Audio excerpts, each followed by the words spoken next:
Today is, where are we at? Wednesday, June 13th. It is 1 p.m. Commissioners are back in session to continue with our budget deliberations. If I could ask everybody to reach down, turn off their cell phones, or at least mute them while we go through this process. I've got the order today from 1 o'clock to 2 o'clock.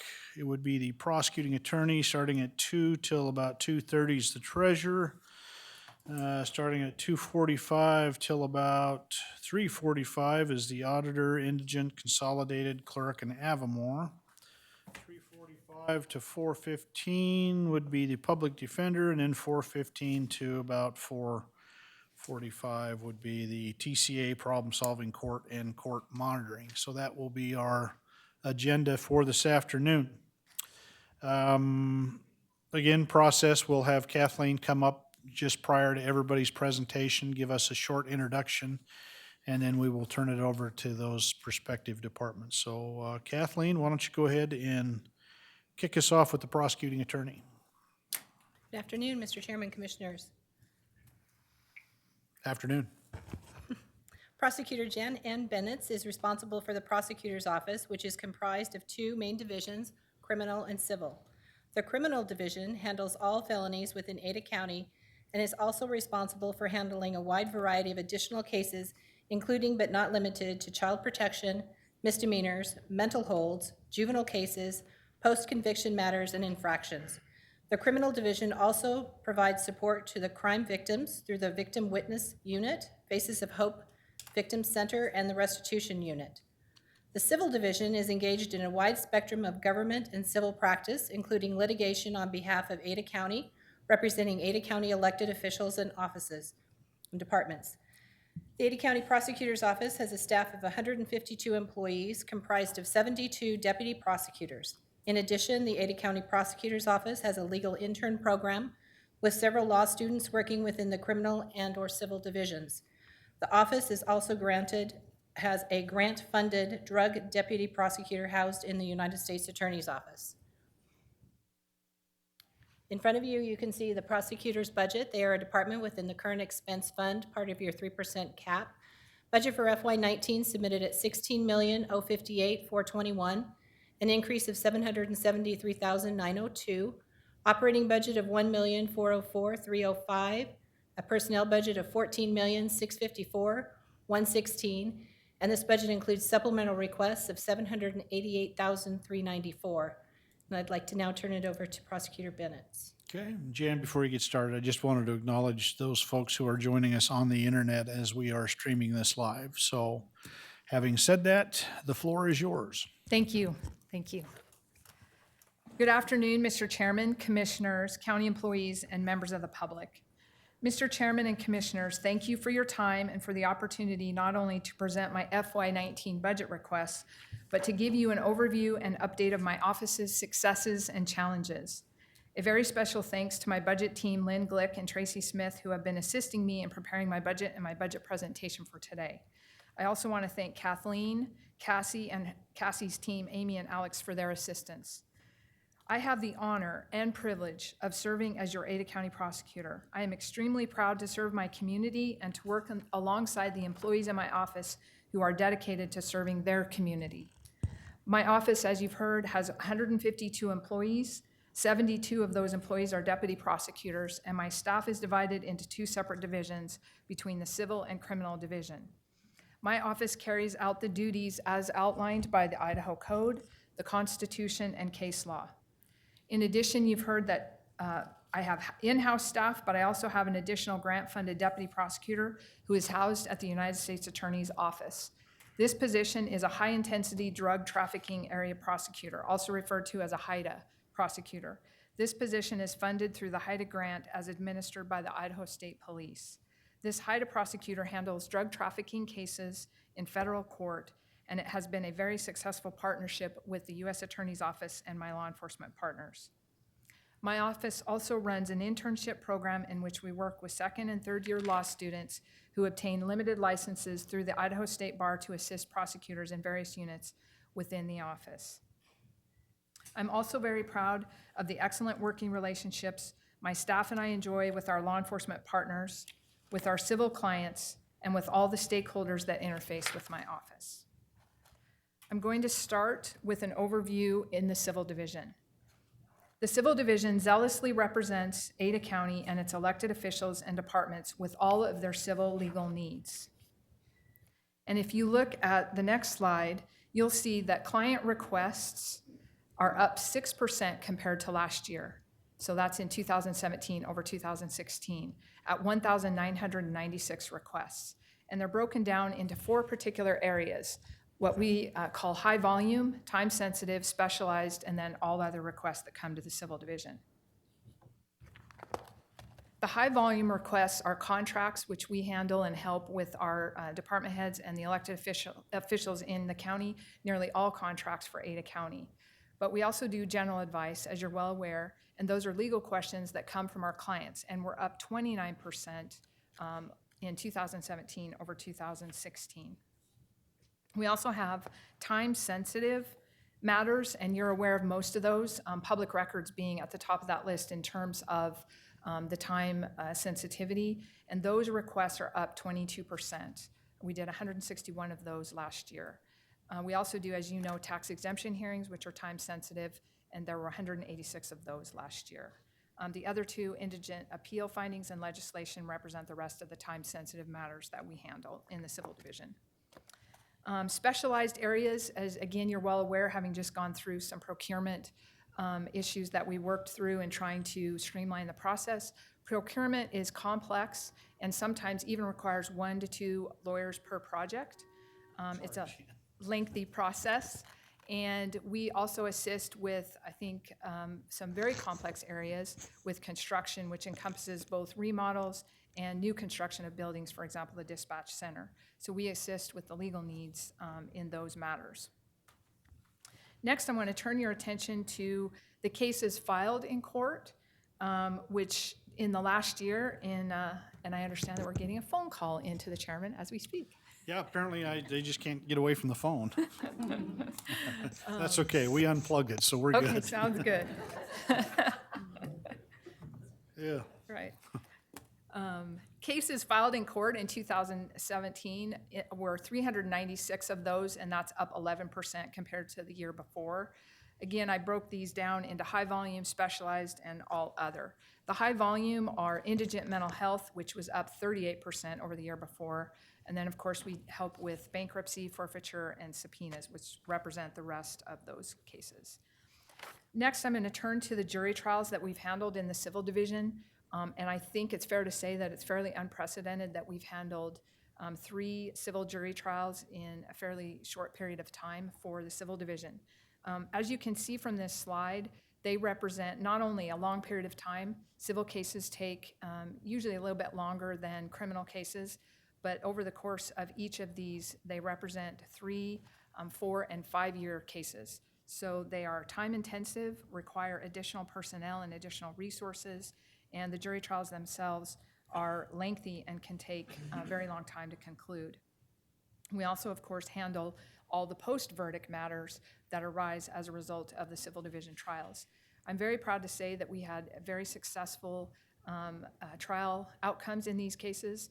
In McNellis, we had 2 trial attorneys assigned. That represents 1,900 hours of work. We were successful in only having a $1 jury verdict to the complaining party after trial in that case. In the Satram case, again, that's a 4-year case. We had 3 attorneys assigned, and that was 2,600 hours of attorney time. Again, successful in getting jury verdict for the Ada County Sheriff's Office in that case. In the Rice matter that we just recently handled in federal court, 3 attorneys' time, and it represents 1,500 hours of work on our attorney's part in successfully getting this case dismissed by the judge at mid-trial, which was in favor of the Ada County Sheriff's Office in that matter. The additional highlights that I want to bring to your attention in the Civil Division include the construction of the North Ravine Cell Stage 3, which was an over $12 million project, as well as a multi-million-dollar project, the closure of the Hidden Hollow Cell. So those are some highlights from the Civil Division. As you know, we work hard in the Civil Division to provide timely and accurate and sound legal advice to our clients and to assist our clients while at the same time balancing all of their needs and workloads and their competing priorities, and we do our best to provide the most excellent service that we can. Next, I want to turn to the criminal division, which is where the bulk of this year's budget requests originate. The criminal division zealously represents our community in the protection and prosecution of criminal cases in the pursuit of justice and public safety. Specifically, I am focusing this year on our felony division because that is where truly we're seeing a great amount of growth, and it's where our most significant challenges and resource needs are. My office, as you know, is statutorily responsible for prosecuting all felony crimes across Ada County, which means that we handle all felony cases from all law enforcement agencies in Ada County on their felony matters, to include the Ada County Sheriff's Department, the Boise Police Department, Garden City and Meridian Police Departments, as well as the Idaho State Police. We handle their cases within Ada County. We also handle misdemeanors in unincorporated Ada County and Kuna and Star cities. Turning now to how I have divided up our criminal division, we're divided into felony, juvenile, and magistrate divisions. And as you can see, we handled 18,284 criminal matters in 2017. I want to point out that this is not an exhaustive list of all the criminal matters or issues that we handle, because it would be nearly impossible for me to calculate all of that.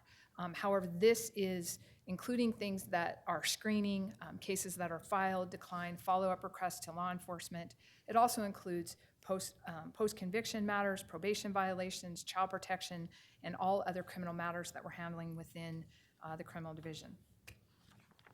Our felony division is divided into 8 different teams in order to distribute the caseloads among those teams in an efficient manner. And as you can see, these 8 divisions really go from the start of a case throughout the end of a case, from our screening team, prelim team. We have 6 felony trial teams. Those 6 felony trial teams are assigned to our district court judges on the 5th floor, handling the felony matters that go to trial. We have a child protection team, domestic violence unit, and then our child abuse team, which handles both physical and sexual abuse for children, as well as internet crimes against children, adult sexual assault, and other child abuse matters, both physical and sexual abuse. I have a white-collar crime post-conviction prosecutor who focuses on the high dollar amount embezzlement cases, the white-collar cases in the millions of dollars, or at very high amounts of restitution. And then we have, I think as you're aware, a problem-solving court prosecutor who handles all the problem-solving courts within Ada County.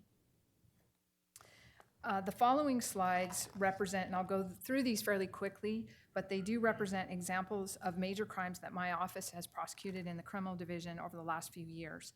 I share these examples with you because they demonstrate both the complexity and the intensity of the felony cases that we're handling in our office. And it is important that I have the sufficient resources to allocate to these major crimes, as well as all the other caseloads that we're handling. In 2016, we had 3 co-defendants convicted after trial, so this case went to trial, in a murder for hire plot over stolen drugs that occurred in 2014. This was a double homicide and an attempted homicide of another individual. In 2015, we had a triple homicide in the foothills that occurred in early 2015, resulting in that particular offender receiving 3 fixed life sentences. We had in 2016 charged and convicted of first-degree murder a defendant who was convicted of shooting at an individual and causing a death of a man at the Boise Depot, and again, that was in 2015. A defendant was convicted of second-degree murder after a jury trial. Again, this case went to trial in 2017 for shooting his ex-girlfriend's ex-husband. In the next defendant in 2016 was charged and convicted of first-degree murder for killing a man whose body was tied to a playground slide and whose body was found in the foothills again in 2016. You're probably familiar with the next defendant who was charged and convicted of first-degree murder in the death of a BSU college student whose body was found in a creek in Boise County in the fall of 2016. In another 2016 murder that went over into 2017, 3 co-defendants were charged and convicted with the shooting murder, as well as one of the individuals aiding and abetting that murder of a man in Garden City, again in 2016. And those were 3 co-defendants. In 2017, I had another offender who was charged and convicted after jury trial, so another trial of first-degree murder in the shooting death of a man near BSU. Some of the other major crimes that we're seeing, again, this is just a sampling of these cases, but they include armed robberies, stalking, kidnapping. We have seen an increase, I would say, as an aside, in the stalking cases that we're handling. We handled over 350 domestic violence cases in 2017 alone. We're handling crimes against children, as I mentioned, aggravated battery, aggravated assault, and embezzlement and organized retail crime schemes. I talk about all that because it's within the context of staffing and where my requests are coming from. Staffing needs do change depending on the type of case, but I think it's fair to say that in every case, there's going to be the need for, in the dashed line, you can see victim coordinator, investigator, restitution coordinator. We always assign, obviously, a prosecutor and a legal assistant to these cases to support the work of the prosecutor. But depending on the case, we may have an investigator involved, a victim witness coordinator, or a restitution coordinator. For the major crimes and homicides, that changes significantly in that I have to add additional resources to those cases. So in every homicide case, we have at least 2 prosecutors assigned, at least 1, sometimes 2 legal assistants, a victim witness coordinator, and usually there's more than 1 victim coordinator. An investigator is assigned to follow that case as well, and of course a restitution coordinator to work with victims on the restitution that eventually we request from the court. The next few slides demonstrate a snapshot of a day in the life of the work in my office, and I do that because I think it provides context to why we are seeing the needs we are seeing based upon the increases that we're seeing in our community. So a felony case workload obviously begins with an offense, but our office is involved as early as the investigation phase in law enforcement, and of course we go all the way through sentencing and then even post-sentencing and handling some matters, and we'll talk a little bit about that in just a moment. If you look at the offense and the arrest, our office is on call 24/7, 365 to support police officers and sheriff's deputies, both in the investigation phase as well as, for example, helping them with search warrants, preparing search warrants for the court, and arrest warrants. We also answer their questions when they're out in the field, so that includes, weekends and holidays. In addition, we have prosecutors that are assigned to come to the courthouse on weekends and holidays to handle probable cause hearings so that we're before a judge reading probable cause on particular cases that have been arrested over a weekend or a holiday. The snapshot that I want to share with you is actually from March 12th of this year, 2018, and this is one day of incoming felony in custody cases. So in other words, 32 felony arrests that we handled in essentially it's one morning, because we get the cases about 8 o'clock in the morning and we have to turn them around and be prepared to walk into court reading probable cause at 10:30 in the morning, which is a challenge, particularly on a day like this. So on March 12th of 2018, those are only in custody cases. That's not all the other incoming cases that we're getting where the officers are asking for warrants or calling us to assist. Our office on that day had to review 786 pages of reports from those 32 cases and get them prepared for court.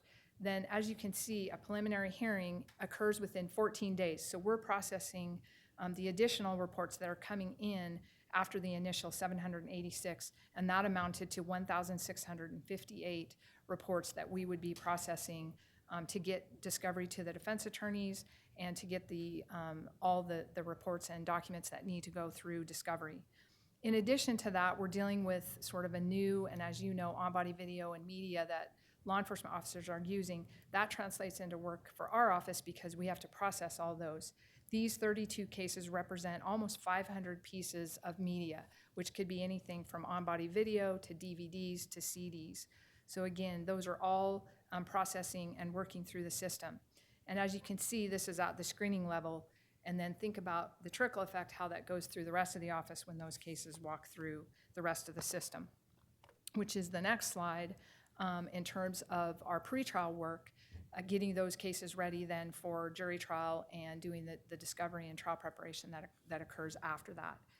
So for example, our jury trial numbers between 2014 and 2017, we've actually gone to trial 468 times on felony cases. Well, actually, that's felony and misdemeanor cases, and spent 962 trial days. So those are, it can be, for example, a homicide case can take several weeks to try, so that includes those cases. So that's 962 trial days during that period of time. Then after conviction, if there is a conviction, it goes to sentencing, and we're preparing documents and preparing for sentencing. And then, as I mentioned earlier, we even continue on with the case and handle post-trial motions. Post-conviction cases, which are after the appeals, those cases can come back to us for post-conviction work. And then, of course, there are probation violations that may occur after sentencing that we're handling. So as I walked through those, I did so because the next series of slides are demonstrating the growth that we're seeing over the last several years that has translated into higher workloads across our office, and particularly in the criminal division. The felony cases filed between 2013 and 2017 represent a 50.8% increase in 2017 as compared to 13. And again, these are only felonies. I'm not focusing on misdemeanors at this point. So that is what the felony attorneys are handling. Then I wanted to look at, in particular, because we are seeing the increase in the in-custody, the felony arrests, I wanted to focus on those for a minute and talk about what we're seeing in terms of trends. So we had a 37% increase in our first quarter in 2018 of felony in-custody arrests compared to the first quarter in 2016, and then a 21% increase from last year. So again, we're seeing those trends go up and up. In projections, and so this next slide shows projections of what I anticipate, and thank you to Amy Aaron for assisting me in making this projection. We are looking at a 67.4% increase in 2018 as compared to 13. It just kind of keeps inching up. So you can see that we're continuing up with the upward trend of felony cases filed. This, of course, translates into increase of workload in both our felony victim witness assigned cases and investigations. We had a 73.9% increase in the felony victim witness cases assigned to be handled in 2017 as compared to 13, and then an almost 95% increase from 2016 to 2017. Our investigator requests are also up, as you would imagine, given that we are seeing increases across all the felony division. We had a 38.1% increase in investigator requests in 17 compared to 13. And again, our restitution cases are up. And I'll talk a little bit more about this when I talk about my request for restitution coordinator. But you can see here that the felony case increase is 45.7% from 13 to 17, and an overall increase of 96.5%. Felony probation violations are also up fairly significantly, at almost 44% from 13 to 17. And child protection cases are up, although they do ebb and flow a bit, but if you look at this slide, it looks like we're on an upward trend from 20.7% increase in 2017 as compared to 13, but a 32.7% increase in 17 as compared to 16. So I do see that upward trend likely continuing. And then I have talked about mental commitments in the past. I didn't include the 2008 numbers all the way through, but I think as you can see from here, we have a 30% increase from 13 to 17, and it was a significant jump over the 10 years from 2008 to 2018, but I do see that trend as well continuing. As you know, in Idaho, victims have both constitutional and statutory rights that require my office to provide services. We're required to ensure victims are afforded these rights throughout the criminal justice process. However, I will say that I've never viewed these rights as a limitation on the rights we should afford victims. Rather, it's an important priority for my office to view these rights as a bare minimum and strive to set a standard that is higher, because I believe it is the right thing to do. And you can see that in the work that I'm going to talk about in a moment. Here are a few examples of what victims are saying. This is a robbery case, and we recently received this letter from a victim that I thought was worth sharing with you. This victim indicates, we actually went to trial in this case, and the victim indicates before the actual guilty verdict, I was having a very hard time sleeping and being out in public by myself. I'm not one who is scared of guns since I've been around them since I was a child. However, to have one pointed at you and have your life threatened takes someone's fear to a whole nother level. I've never been that scared in my entire life. She goes on to say, I can't imagine how difficult your jobs may be at times, but know that you are making a huge difference. Later, she says, I was blown away by the professionalism yet caring nature you all possess. Anytime I had a question, it was answered. You all made me feel important and never a burden. That meant a lot to me. I am proud to be in a community with you all protecting it. And then later she said, you changed my life for the better. This situation almost broke me, but you all saved me. It truly is letters like this that keep our office motivated and going in the challenging times that occur on a regular basis when you're handling this type of workload. I want to highlight a few numbers from our Faces of Hope Victim Center. In 2017, we had 1,710 victims come through Faces. 1,160 of those were child abuse victims. 280 were domestic violence, 169 adult sexual assault, and 101 stalking victims. And you can see in the next slide what victims are saying about Faces, and I won't read all of these, but one of the victims indicates, I came to Faces months after my rape. I've been given back hope after sexual assault. I am not what happened to me. The next one said, you will never understand how grateful I am for the help that Faces of Hope provided. The safety I feel in my home now is a priceless feeling. And then the last one, my husband tried to kill me in front of my children, 3 and 7 years old. Faces saved me. And I want to thank you because you help make Faces a reality. And it's these victims that, again, motivate us to do the job that we do, including you all. So now I'm going to move to my within current budget requests. These are my requests of things that I have within my current budget that I'm not asking for additional funding from you, but I want to highlight them so that you are aware of what I'm doing. So the within budget requests that I'm asking for include raising my attorney entry salary to equal the public defender entry salary, which is from $60,180 to $60,784. Which requires me to also raise some of the other salaries so that I don't have attorneys who have been here longer than the incoming attorneys making at or near starting salary. And I have one special salary adjustment, keeping in mind the indication that you had indicated there might be some raises this year, but even in addition to that, need to have this special salary adjustment to allow for equity in pay for the work that this individual is doing. The next request in budget is to increase a part-time attorney to full-time, and this is one that you may be familiar with because I brought it to your attention because it's one I need to have happen in July because I have a supervisor who's going on leave and I need to raise this person to full-time to cover that, but also I'm going to deploy this particular prosecutor to the felony division to after the leave so that I can cover the needs that I have in the felony division. Victim witness coordinator salary adjustments is also something that I'm asking for in my within budget request, which again, I have the money for 4. I would be asking for an additional, and I'll talk later specifics in terms of the amounts, additional 2. So I have the in-budget request of 4 salary adjustments covered within my current budget. This was as a result of a wage compensation analysis that was conducted by Human Resources in cooperation with the Sheriff's Office that demonstrated the need for these adjustments. 4 I can cover, 2 I'm asking for in my supplemental request that I'll talk about when I get to that. I'm also asking for, within budget request, a restitution coordinator. And this one is, as I indicated earlier, based upon all the increases that we're seeing in that division. As I said, 96.5% in 2017 compared to 13. Now, there are a couple of reasons I wanted to explain for the increase here. One is, of course, the felony filings are up, so of course that is going to translate to more casework.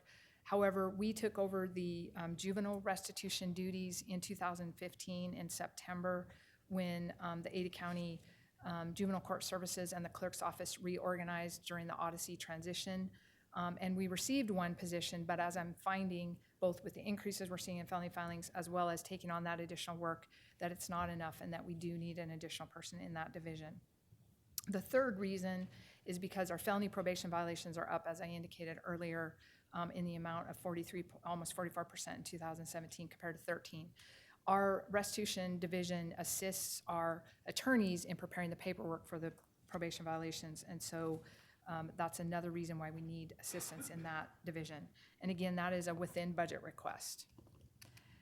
Next, turning to my supplemental budget requests, and these are requests that I'm asking for your support, and it includes the amount of my personnel request is, a budget request is $650,486, and that would include 4 deputy prosecutors, 3 legal assistants to support that, 1 victim coordinator, and 1 investigator. My B budget requests, $56,908 are the associated costs that include desks, computers, software, chairs, and the associated costs related to those new positions.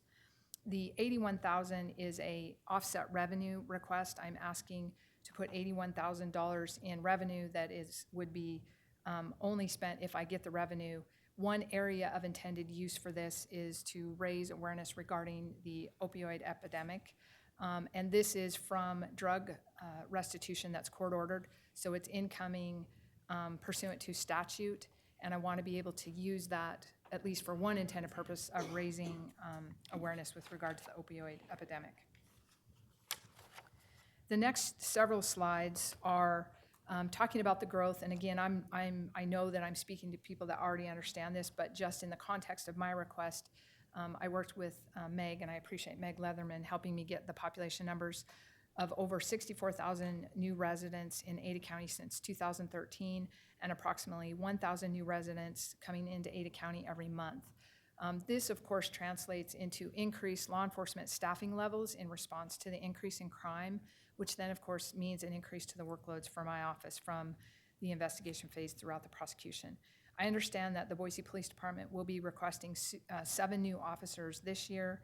I understand that the Meridian Police Department is hiring 10 law enforcement officers and 4 community service officers. And of course, you're aware of what the sheriff is asking for in terms of new personnel. All of that doesn't even account for the growth that I've just talked about. That's all what is going to be projected into the future as new growth. So I do anticipate that that there will be future needs, but I wanted to share with you why that is impacting our office and why that will have a ripple impact throughout our office. As I mentioned earlier, with the 18,284 criminal matters processed in 2017, I wanted to talk a little bit about the homicides that we've seen, because again, in my career here, it is unprecedented to have this many homicide defendants that we're handling in what is a fairly short amount of time. Between 2014 through March of 2018, my office has handled 32 homicide defendants ranging from manslaughter to first-degree murder, and this includes co-defendants and related charges stemming from those homicides. The critical need in the felony division, again, is based upon all the numbers that I just talked about. I'm not going to reiterate those. These were all described in the graphs, but you can see the trends, and specifically what we're seeing is complexity in cases. We're seeing violent crimes. We're seeing repeat offenders, which I view both looking at parole offenders, but also what directly impacts us, which is parole offenders who commit new crimes and or repeat offenders on the probation. So we see the probation violations that I talked about that we've seen a significant increase in. I want to talk for a moment about the ongoing impact of law enforcement media and our software. That I know you're aware of most of this, but just to put it in context, in 2016, the Idaho Supreme Court implemented the Odyssey iCourts program, which has resulted in an increase in personnel hours spent in my office, which is due either to the changes in processes that have required personnel time or to the increase in personnel time needed to do the same job. I could give many examples. The one that I think is easiest to explain is in running criminal histories. It has, around the state of Idaho, has increased our amount of time spent on being able to run criminal history. It is so layered and takes so much time that it slows down our investigators who are working on preparing criminal histories for us to go into court and do arraignments. That's one slice of how it's increased our time. So our other impacts from software changes and from other changes in sort of technology and how we do business now is in our on-body videos, which to me was shocking to me, even though I knew we were handling a lot of on-body video. In 2017 alone, we imported over 21,473 on-body videos from only 3 of the 5 law enforcement partners.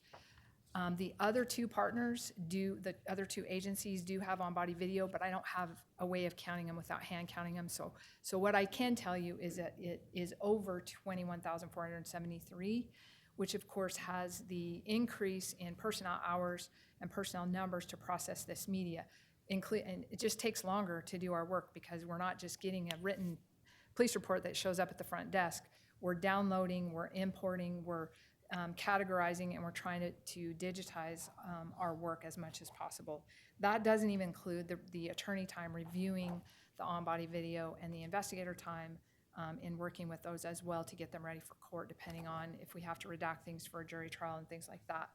So our software to move to paperless has not been seamless. I think you've heard that before. It does have the increase in personnel hours, personnel numbers, and there are significant personnel hours spent working with IT to improve the process, and we're still not there. IT has been working diligently with us, but it's a lengthy process and is taking time. My supplemental requests, specifically I wanted to dial into each of them. The first one is for a felony preliminary hearing team, deputy prosecutor, and a legal assistant to support that prosecutor, which is why I walked through earlier our flow, so I won't belabor the point, other than to say that those 32 cases that I talked about in a snapshot all then go to the prelim team from the screening team so that they can evaluate the cases, determine what kind of offers should be made to defense counsel, prepare discovery for defense counsel, talk to the witnesses, prepare for court, and then handle the hearings on that day. And that's one day, and then start over for the next day. And so those 32 cases then are handled throughout the rest of the office from there.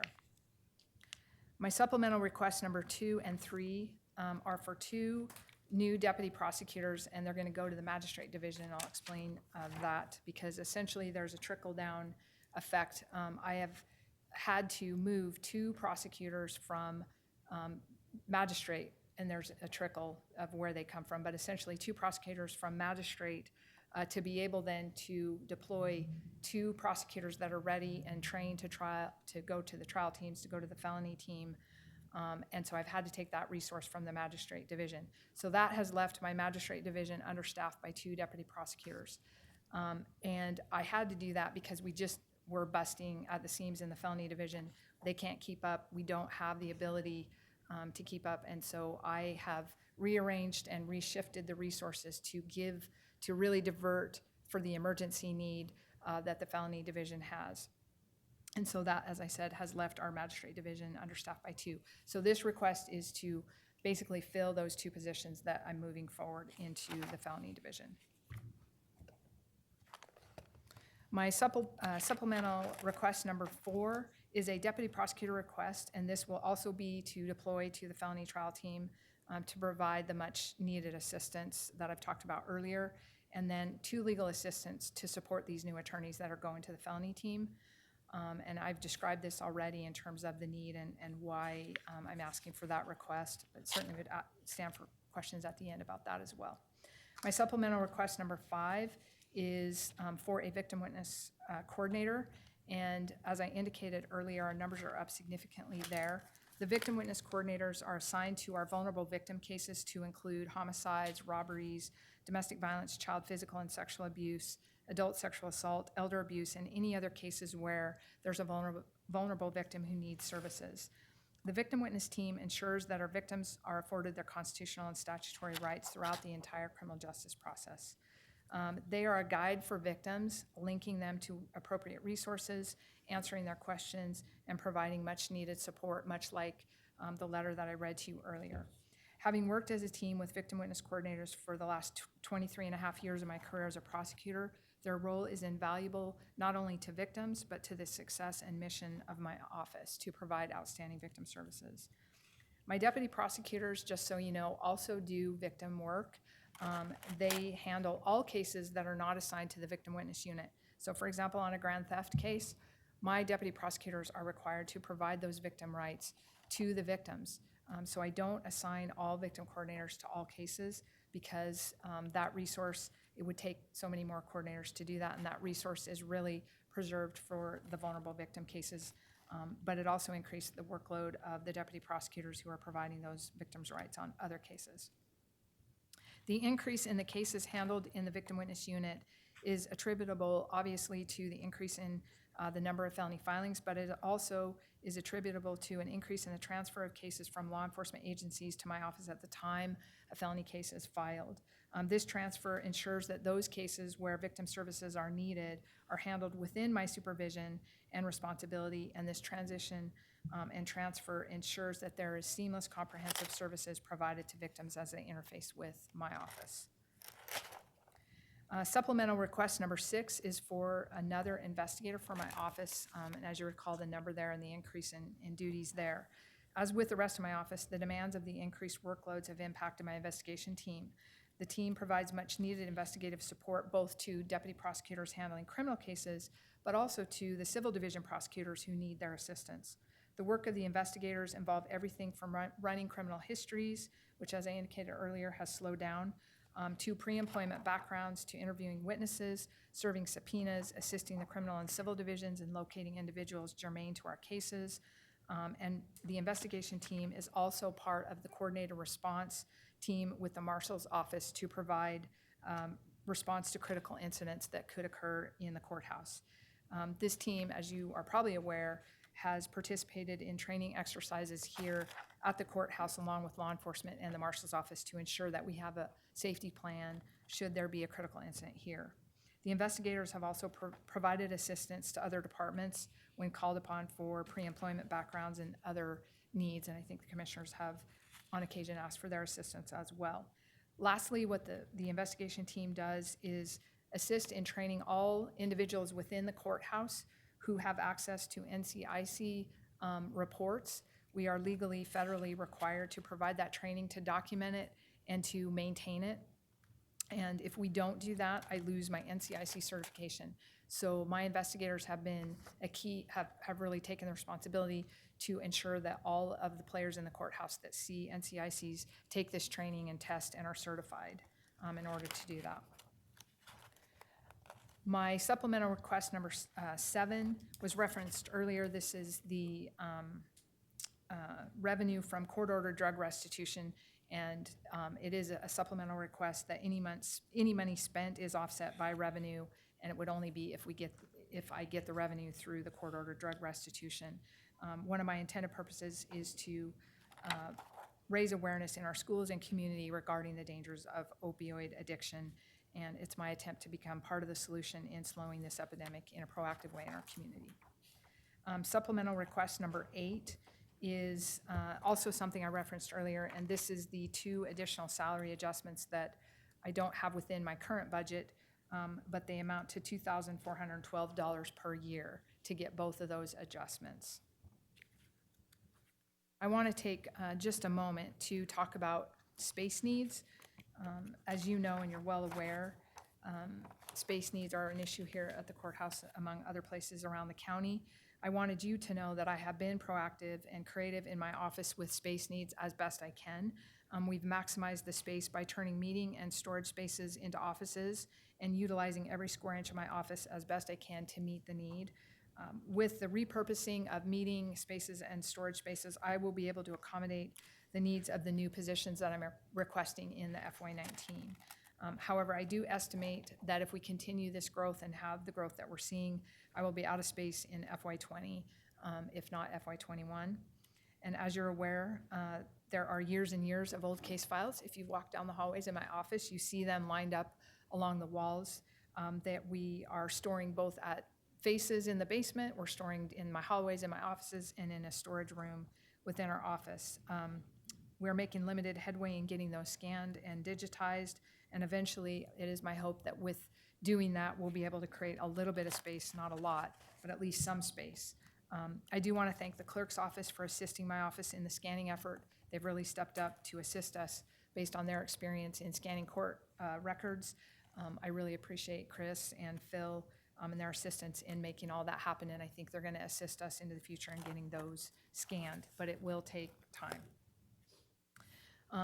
Lastly, before I conclude, I just wanted to talk a little bit about some of both foreshadowing into the future, but some of the unknown fiscal impacts that can hit us throughout a year. For example, magistrate court calendar changes anytime, and the judges are aware, and I know Larry's aware, has very good about keeping us posted on these things, but anytime we add judges or courtrooms, it does have the potential to impact my office in terms of staffing, because I have to staff all the courtrooms, and if you add another one, then that requires another staffing need. So these are things that can occur in coordination with the court. The other sometimes unknown fiscal impact is problem-solving courts. I've not asked for a problem-solving prosecutor in this request. I am hoping to be able to keep, at least for another year, one prosecutor only on that duty, because the needs elsewhere are so significant. However, anytime you add a court or add a change in the calendar, it does impact the assignments within our office. By way of foreshadowing, I do understand that because of the growth and the felony filings increasing that we're seeing, the 4th Judicial District will be requesting 3 additional judges at the Ada County Courthouse in FY20, subject, of course, to approval by the key stakeholders. But this, of course, will translate into needs not only to my office, to other criminal justice stakeholders as well. And I raise that because, of course, that's another area where space needs will become an issue, both for the courthouse, for parking, and for space. In closing, I want you to know that my staff and I work tirelessly to ensure that we are fulfilling our constitutional and statutory mandates. I am proud of each of my staff members who step up each day to meet those challenges. These much-needed budget requests will stabilize my office as we experience the unprecedented growth in the caseloads that we're seeing. I want to take a moment to thank each and every one of you for your support of my office as my staff and I work diligently to serve you, to serve our community by delivering both excellent civil division services and community protection for us and well into the future.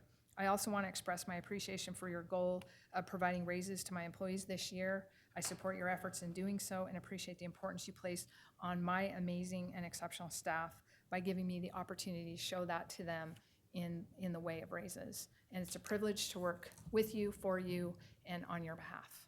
And with that, I stand for questions. Thank you, Jen. Very well done. Any questions for Jen? Yes, sir. Mr. Visser. Thank you, Mr. Chairman. Very well done indeed, Jen. Thank you. Pleasure to listen to your presentation. I do have one question on Certainly. your 8 supplementary requests. Are they listed on a priority basis, or are they just? They are. Okay. They are, yes. And both in the way that I've listed them, so the number 1 is the number 1. Great. All the way down. And then I think also in your paperwork, we've done that as well. Excellent. Thank you. Thank you, sir. Okay. Mr. Chairman. Mr. Tibbs? Thank you, Mr. Chairman. Just no question, just a comment. Appreciate everything that you and your staff do to work around a lot of growth issues. I know there's a lot of churn in the prosecutor's office as far as where you're working, where you're sitting, the equipment, but you do an excellent job with that. So thank you very much. Thank you, Mr. Chairman. Thank you, Commissioner Tibbs. Yes, I have a board in my office, if you've been in there, that moves people where we need them to fill the gaps. And so we spend quite a bit of time at the board figuring out where the needs are. And so thank you, Commissioner Tibbs. Well, Jan, it's been a pleasure working with you and for you. Thank you. As you know, I've indicated before with others, and your department is also in there. I appreciate all the work that you do, that your team does, and all of your employees. You do an exceptional duty for the citizens of Ada County, and it's been a pleasure. So Thank you, Mr. Chairman. Thanks. Thank you, Commissioners. All right. With that, I run will while you stand down. can. All right.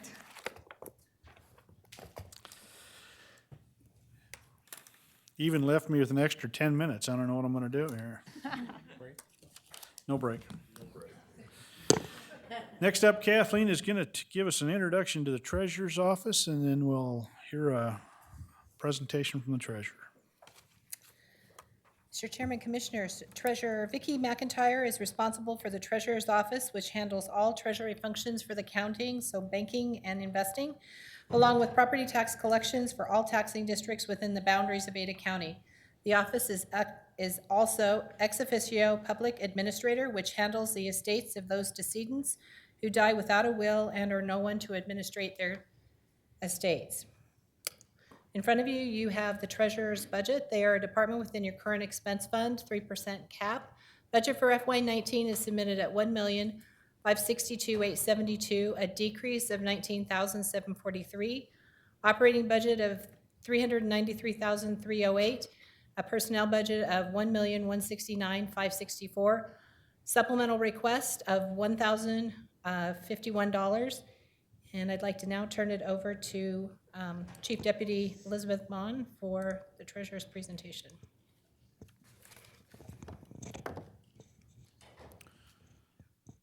Good afternoon, Beth. The floor is yours. Good afternoon, Mr. Chairman, Commissioners, thank you.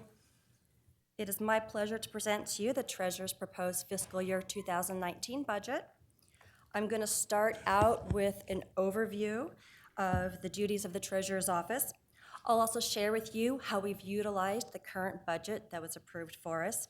I'll talk about some of the challenges and constraints facing our office, and along with some of the solutions we have identified to meet the needs on our office. You will see that the Treasurer's Office has effectively used the supplemental request that you granted us last year. You will also see that we have worked hard in this upcoming year's budget to be more efficient and cut costs.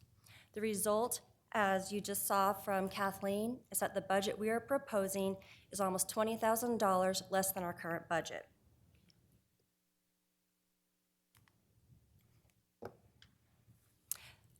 The Treasurer's Office has 3 statutory duties: Treasurer, Public Administrator, and Tax Collector. This past spring, our management team had a strategic session where we talked about the challenges from our office and some of our goals and our vision going forward. And together, our strategic team, our management team, crafted this vision, and that is to serve our community through innovative solutions that promote fiscal responsibility, accountability, and transparency. This vision statement guided us this year as we evaluated our needs and budget for this upcoming year. A little bit more about our office. On the treasurer's side, our office has a duty to collect funds coming into the county. We do this on a daily basis. We balance daily, and again at month end. We reconcile 18 accounts to the bank, again at month end. We have a cash flow analysis that we perform on a daily basis, and we do this in order to identify idle or surplus funds that can be invested. We maintain a portfolio. The amount varies throughout the year, but is approximately $200 million. We then earn interest on these investments. This year, currently to date, we have earned $1.8 million in interest. On the tax collector side, we bill and collect on 3 tax rolls. For 2017, we billed $582 million. We also pursue delinquent taxes through our statutory remedies, warrants of distraint, and tax deed. And then on the monthly basis, we work with the auditor in distributing the taxes collected to the taxing districts. In the public administrator, we have 19 open cases. We work closely with the prosecutor's office on inventorying the assets of the estate, selling them, and liquidating the estates for the highest value.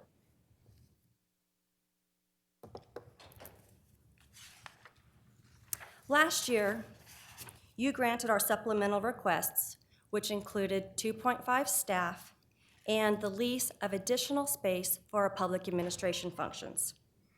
We want to thank you for granting those requests.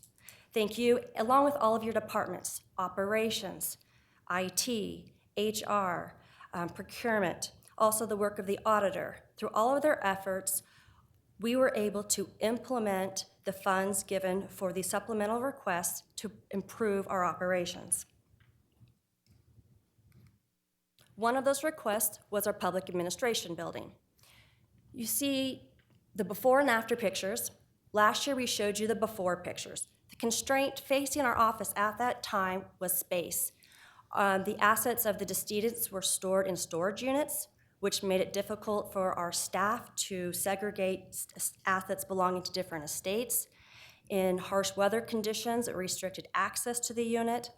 But now, with the supplemental request, we have leased a new building. As you can see here on the bottom right, we are able to separate these decedents' estates. In this building, it is climate controlled, where our staff are better able to perform their duties, and there's ample parking. But there is an added benefit of this building. This building provides as a second tax collection facility in June and December, our peak tax collection times. Last December, for the first time, we opened this building to the public where people could make tax payments. We were open just 22 days and collected over $2.7 million.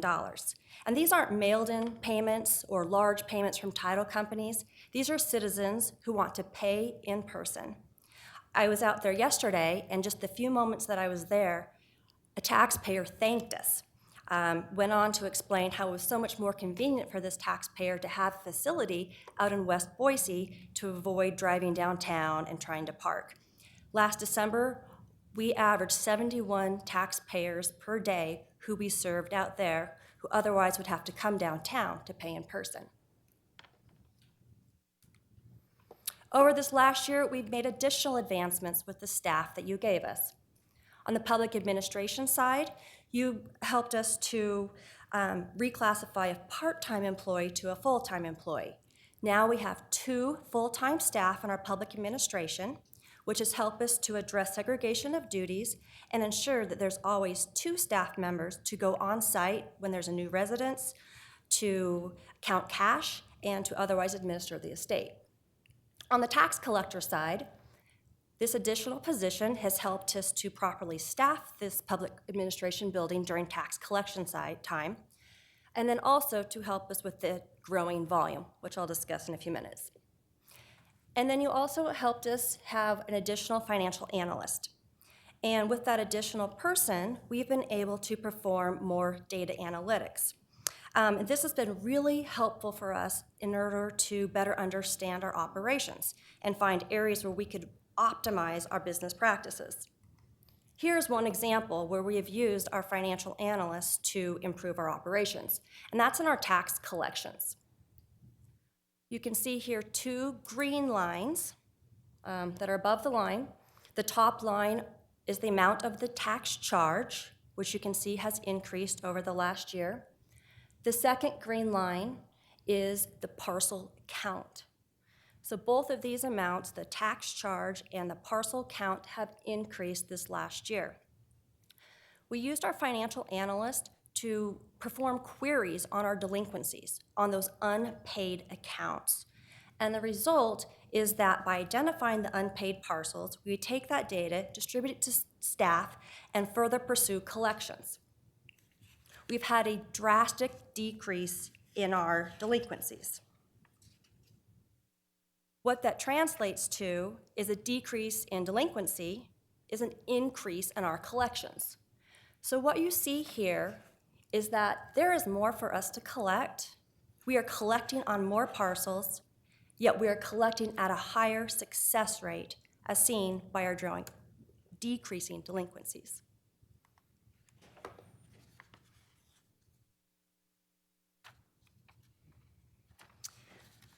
In coming up with our upcoming year budget, we looked closely at the challenges and constraints of our office. You are well aware of the unprecedented growth in Ada County, and I'll share with you how that is affecting the Treasurer's office. It translates to an increase in volume. In our public administration function, last year we opened 12 new cases. In the first 8 months of this year, we've opened 10 cases. At that rate, we will have a 25% increase by the end of the year. I mentioned that the tax charge has increased. Where we've seen a significant increase is in tax deed. This is where the county has a statutory obligation to collect unpaid taxes through essentially a foreclosure process. This is very time-consuming, involves a lot of notices and hearings. You can see that currently, for this fiscal year, we have doubled the amount of tax deeds that we've taken over last year, and we're planning to take 2 more this year. These challenges, especially growth, cause us to look carefully at our processes. Over the years, we have implemented a lot of technology into the office. We have a mail machine that really helps with our mail opening. We have sophisticated check scanning software that has facilitated electronic processes. But we've also identified some manual processes that we can continue to enhance through new technologies. And that's what we plan to do. For our upcoming budget, we focused on efficiency through technology. We are testing new investment software that is more automated and has less manual processes. We've also been working closely with our IT department. We've set up a monthly recurring meeting with the director and his staff to talk about some of our IT projects and priorities. We're also working more closely with vendors. And I've come up with several tools that will help us in the next year.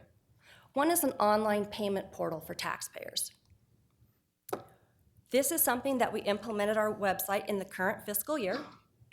And what it does is it gives taxpayers the opportunity to enter their parcel number and then see the amount of their 2 different tax payments due December 20th and June 20th.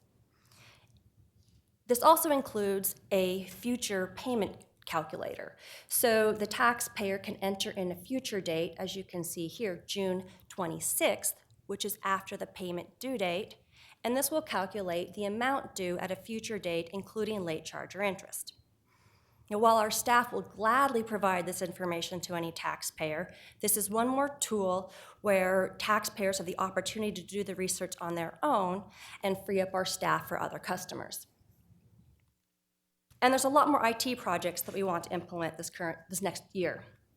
What you see here is the property tax system. This is an internal tool that our staff uses every single day. Every member of the staff is in here, especially during tax collections.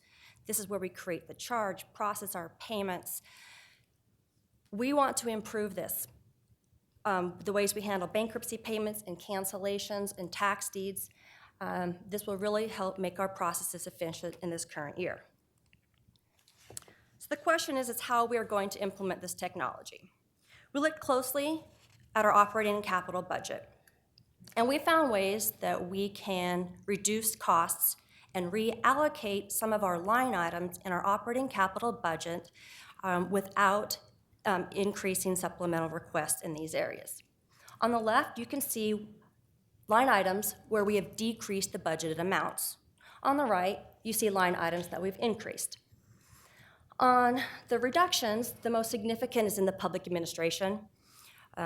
Our large expense there was funded through the supplemental request, the one-time one that you gave us last year for setting up that building. That will be gone, but to sustain our operations, we have increased the budget for utilities. You'll see a decrease and increase on investment reporting.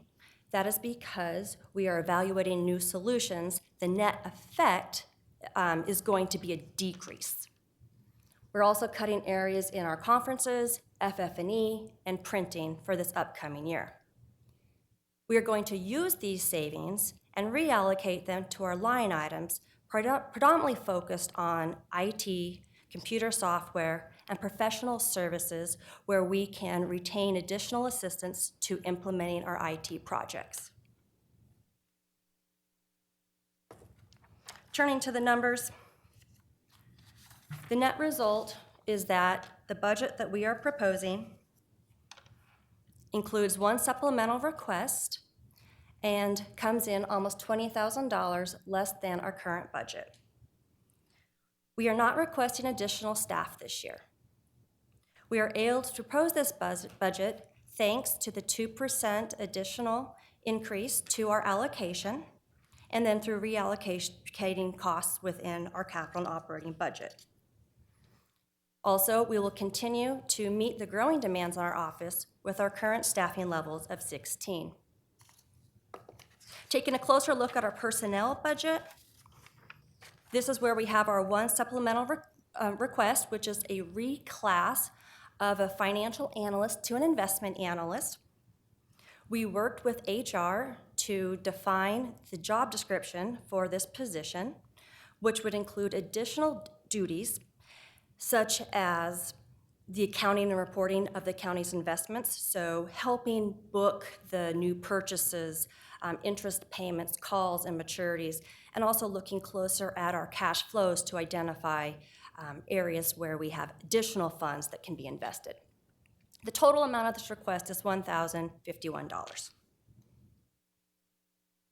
And I've talked about the operating and capital budget. Again, we have reclassified costs, reallocated them between line items, and thanks to your 2% allocation, are able to fund our operations by focusing more on technology, and we have no supplemental requests for this coming year. In conclusion, we again appreciate the funds that you gave us last year. Thanks to all of your departments, we have been able to implement these requests and have done so very efficiently and effectively. This upcoming year, the vision that we are proposing, the budget we are proposing supports our vision of implementing innovative solutions that promote fiscal responsibility, accountability, and transparency. We respectfully request that you adopt the treasurer's budget as proposed. Thank you for your time, and I'll stand for any questions. Thank you, Beth. Very well done. Any questions for Beth? No, sir. None. Very well done, Beth. Thank you, and thank you, Madam Treasurer, for a great year. Okay. Appreciate all the work down in the treasurer's office. You guys do a phenomenal amount of work flowing through there, and we appreciate everything you do. That brings us, you're free to go. You can run. It does bring us up to our break. Because we're running a little bit ahead of time, I'm going to ask that we reconvene at 2:30 to kick off the Auditor, Indigent, Consolidated, to Clerk, and Avimor at that time. So we'll be in break or recess until 2:30.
Okay.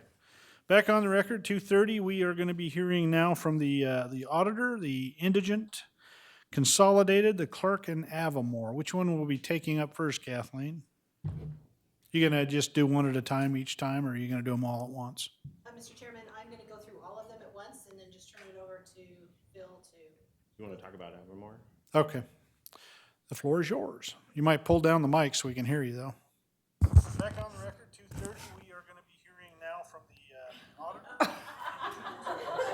Why is that playing out there? Picking up first, Kathleen. You're going to just do one at a time each time? Ah, that's Phil. It's strange hearing yourself talk.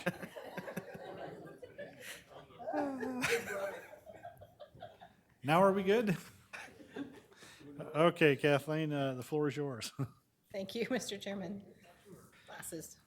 Okay. Clerk Christopher D. Rich is responsible for the Auditor, Recorder, and Election divisions within the General Fund, as well as Indigent Services, Consolidated Elections, and Clerk of the Court, collectively known as the Clerk's Office. Within the Auditor, Recorder, and Election divisions, the Auditor's Office is responsible for the budget, accounting, payroll, and countywide financial reporting, while the Recorder handles the recording of land records and issues marriage and liquor licenses. The Elections Office can potentially handle 4 elections per year, manage 150 precincts, and thousands plus temporary employees that staff the precincts on election day and work election night. Indigent Services carries out its statutory charge to provide limited and temporary assistance to Ada County residents for the payment of qualifying non-medical and medical expenses. This involves an extensive application and interview process followed by a thorough verification.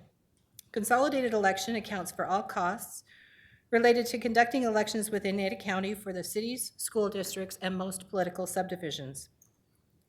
Clerk of the Court is dedicated to processing and preserving court records, collection of fines and fees, in-court support for the county's 32 judges, visiting judges, and Plan B judges. In addition, the Court Assistance Office helps pro se defendants navigate the court system.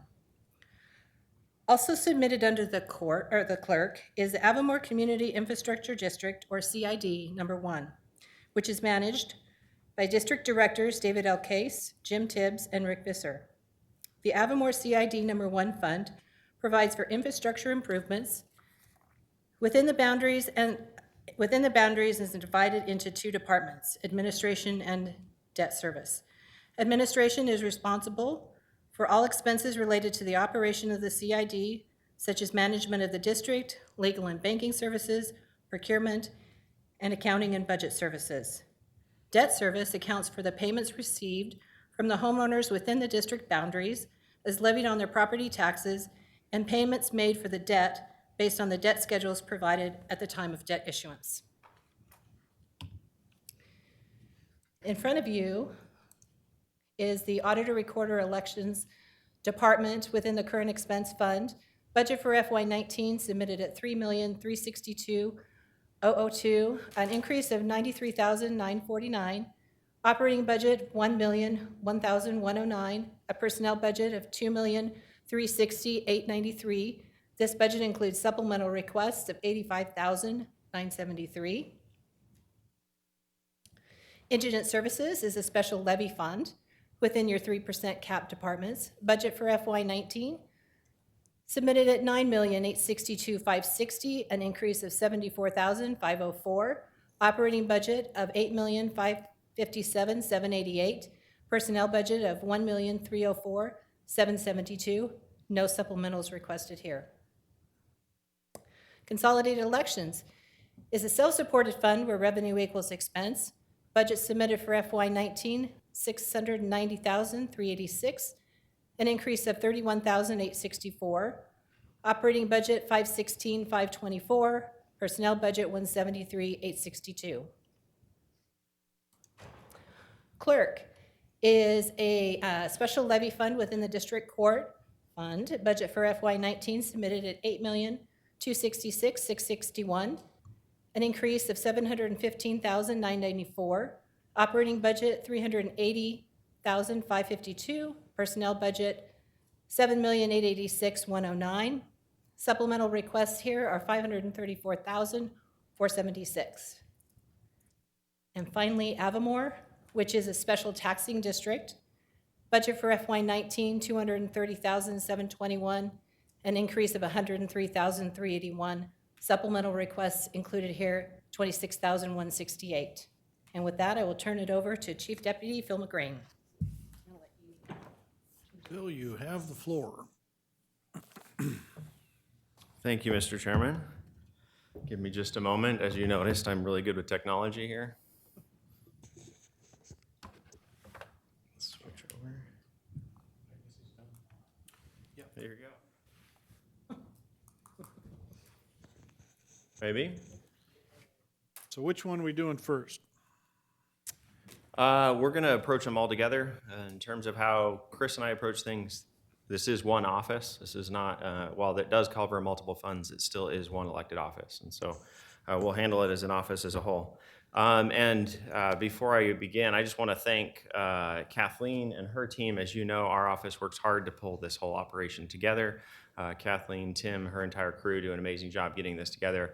And also, I'm super appreciative of all the support that I have today in terms of, we have a number of clerks here in the audience, as well as some of the judges who are here supporting our budget request this year. And with that, Mr. Chairman, I'll just start, kind of continue with the overview that Kathleen just gave to give you some highlights of our office. As you noted, the clerk's office is one of the larger offices in Ada County. We encompass a wide variety of things. And as you can see, we have 6 different divisions within our office. We have an administrative division, indigent services, the courts, the auditor's office, elections, and the recorder's office.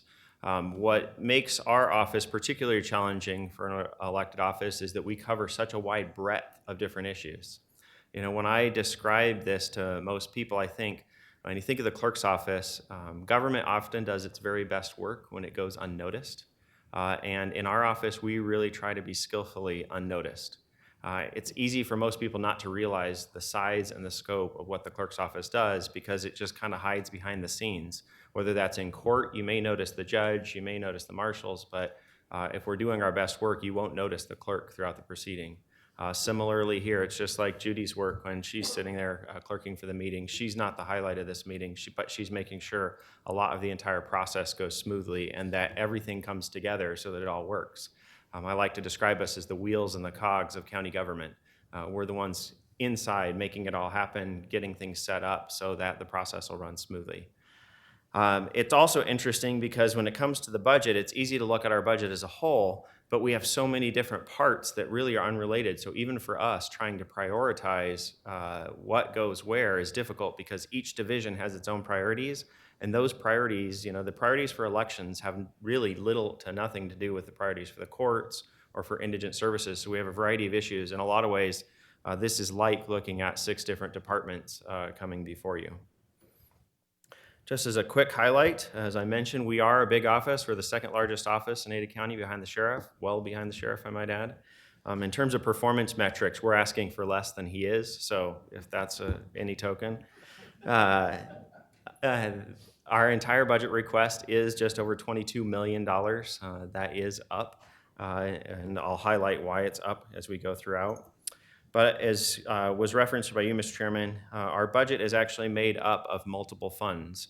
We're unique in the county in that the scope of our operation covers multiple funds. Very few, actually only Weed and Pest is the only other department that has multiple funds where they operate out of. Otherwise, departments are used to just having one pot of money. We have to juggle multiple pots. So at times we may have money one place, and as much as we'd like to use it for a different part of our operation, it's dedicated to that purpose.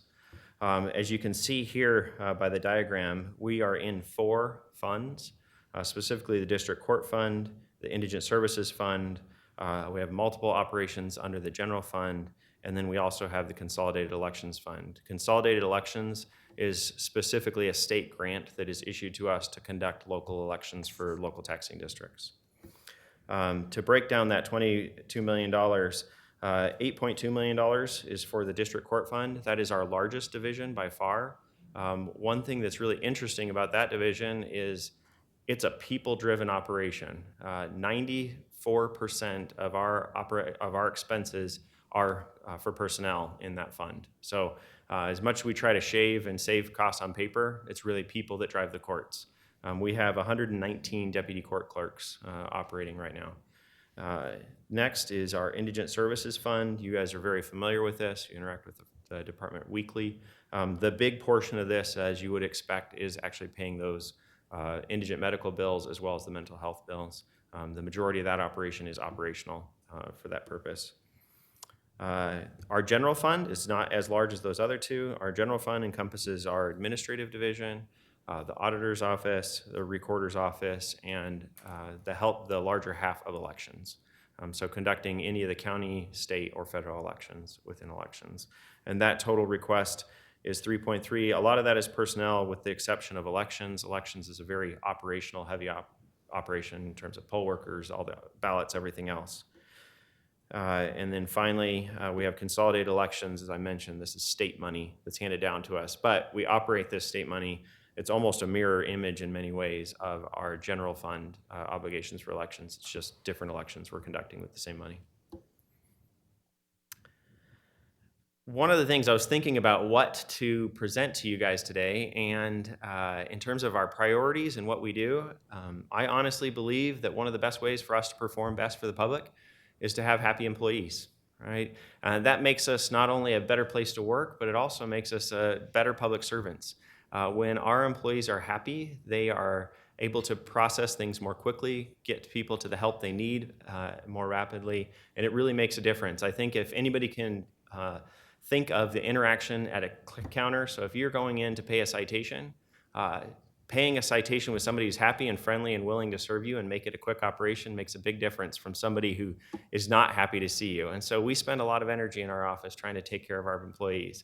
And because this is government, we don't have all the tools, and you know this, to try and do things that maybe some people in the business sector would do, but we strive extra hard to make it a fun place. I think you guys have had the opportunity to interact with us at some of our events. Employee satisfaction is something we measure. Later this month, we will actually be engaged in our employee satisfaction survey. It's one of our highest performance metrics that we have in our office, where we really gauge how engaged are our employees, how happy are they. If you come to work and you're happy to be here, that means this is where you want to be, and we want to make this kind of operation, so we go out of our way. A great example, as you can see, we hold both a holiday party as well as an annual barbecue. Thanks to your support, all of our supervisors and managers pitch in the funds to provide the food and the games that we play. You can see some of our champions from last year's barbecue where we had a potato-themed event. Most notably, up there in the upper left-hand corner are a few of our judges. Unfortunately, they stole the gold from the clerk's office at their own barbecue, and I believe some of those judges are in the audience behind me. I think I brought this up because it's such an important aspect of our office. Culture is something we really put a lot of energy and effort into. Based on this past year's employee satisfaction survey, it was actually the first year we'd experienced a dip in satisfaction. It wasn't huge, but it was notable in terms of the trend. And it really was because we've had such a taxing experience over the past few years with the Odyssey rollout, really putting a lot of burden on our clerks. We had a presidential election that we had to contend with. We had a lot of things going on in our office. And so we re-energized our efforts, and we broke our management team and supervisors into some unique teams to cover employee satisfaction. So specifically, we have teams on employee development, employee recognition, our office policies, and most notably that fits in with this theme is the Bureau of Frivolity, as they have named themselves. They are the ones who lead things like the Easter egg hunt and other events throughout our office, and it really does make a difference. I know this doesn't hit at the heart of the budget, and really there's very little funding that's related to this, but I wanted to highlight it because it is, when we look at how do we do our best work, it's taking care of our people. Clerk's office is a people-driven operation, and so you will see this throughout, and you'll hear me reference the satisfaction survey as we go throughout the rest of the budget presentation. I think most notably, though, is we wouldn't be able to have such a fun office if it didn't start at the very top. It's the leadership in the office that brings it all together, right? And so in terms of our office, if we had a theme for this year's budget, it would be transition. we are going through some major transitions. We've been prepping for some. We've experienced during this past year, but I'll try to highlight as I go throughout the actual budget request where we've seen transitions and what we're preparing for.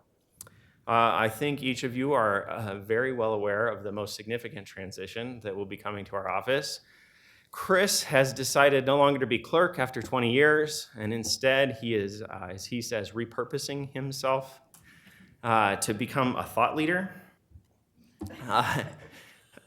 And you may be asking yourself,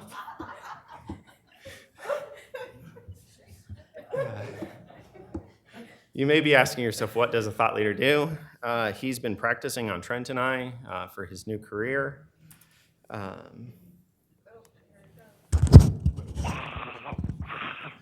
Wakey, wakey, shake and bakey. Time to get to work. Enjoy Idaho Falls and the conference. It truly is Chris's leadership that makes our office such a fun place. I can sincerely say it makes me enjoy coming to work every day. I would say the change in the leadership in terms of clerk is a significant one. As you may know, it's made me even consider looking for a new job. It's also one of the things that impacts our budget this year. So as we get into the details, there is in both the district court fund as well as in the general fund money set aside for the transition to a new clerk. Regardless of how the outcome of the election is, the clerk's office operates in a number of ways in which we have to update the names on numerous documents, as many offices would, but specifically, especially in the courts, there's numerous stamps and other things. Everything that is filed ends up having the clerk's name on it, and so there's a lot that has to be changed. It will impact not just our office, but other offices that engage in the legal system as well. It's a transition I remember vividly 8 years ago. So that's one of the things that you'll see in our budget. I already mentioned, in terms of the admin division, it is our smallest division. It's what comprises the leadership team in terms of the clerk, myself, Trent, as well as our office is growing in this transition so much in terms of the number of people. We're currently at 179 deputy clerks. With this budget, we're requesting more. And when you see that, this past year we added an HR person into our office. We are still very heavily reliant on HR and the Department of Admin, but even they've recognized the need, just the demands that we have in terms of the postings and hiring and everything else that goes on. We've added more there. Similarly, we are converting in this budget, we're asking to convert our current administrative assistant role into an office administrator. Other offices that are larger in the county have someone in a similar function, so a good parallel, probably not to the same scale, but if you think of Lynn Glick and her role in the prosecutor's office, we have leaders dedicated to the function and the purpose of executing those purposes, but we're now getting large enough, we just need someone to tie it all together and to make sure that all the records are kept adequately and posted everywhere. And so we've really looked at that role and been evaluating what we need to do moving forward. Dollar-wise, it's actually not a significant, dollar-wise, we have the money in our existing budget. It's not going to increase our budget. It's just taking some existing roles we've had and remolding them to fit this purpose. Next is the Indigent Services Fund. Indigent Services is going through its own transition, as you're well aware. We are currently in the process of seeking out a new director for Indigent Services. That's definitely been a strain on the staff there, but we're excited to begin next year with a new director, as well as some of the other changes that we've been working on, specifically with you. As you know, we're in the process of remodeling part of Indigent Services to follow up on those recommendations that Gene Petty made right before he left in terms of how we can change our operation. One of those being looking at the possibility of moving the hearings to Indigent Services and having a dedicated hearing room over there, as well as then being able to have the service workers present their own cases to you when they present them. In terms of that process, it's all underway. There is part of this year's budget is to furnish the conference room when it's built. That conference room will be finished right at the end of this fiscal year. We'll then begin furnishing it next fiscal year. This is all well within the existing budget that we have for Indigent Services. Part of Gene's recommendations also includes, though, digital voice recording equipment. So all of the offices where service workers work will now have recording equipment similar to what you have in your hearing room. That way, we can start to capture testimony, right? We can swear when someone's doing the interview, we can have them swear under oath, then provide testimony which can be used as evidence in terms of the investigation that we're doing for indigent services. And that's one of the many recommendations Gene made.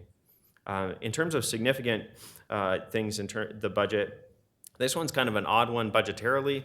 We have asked for a 2% increase for service workers. This is in addition to the 3% if that 3% is awarded. That comes out of, I think I've mentioned it in the past, but it comes out of those recommendations that Gene did when evaluating specifically the service workers. So this isn't all of indigent services, just those doing the investigations. He noted that the education requirements need to be increased because of the skill and the nature of the work that's necessary to do thorough investigations. I think, Mr. Chairman, you and I have talked about that, just making sure we're getting that quality investigation. So we want to elevate that 2% will help make us competitive for those jobs so that we can make sure we have the education requirements to meet the skills necessary. To pay for that, we've made a number of changes this past year. So we reclassed one of the former supervisor positions to a service worker. That generated quite a bit of savings, as well as going back almost a year ago, we reduced one of the support positions, and so eliminated that. And so there is funding. So if you actually look on Kathleen's sheets, this looks like we are giving increases, but yet somehow saving money.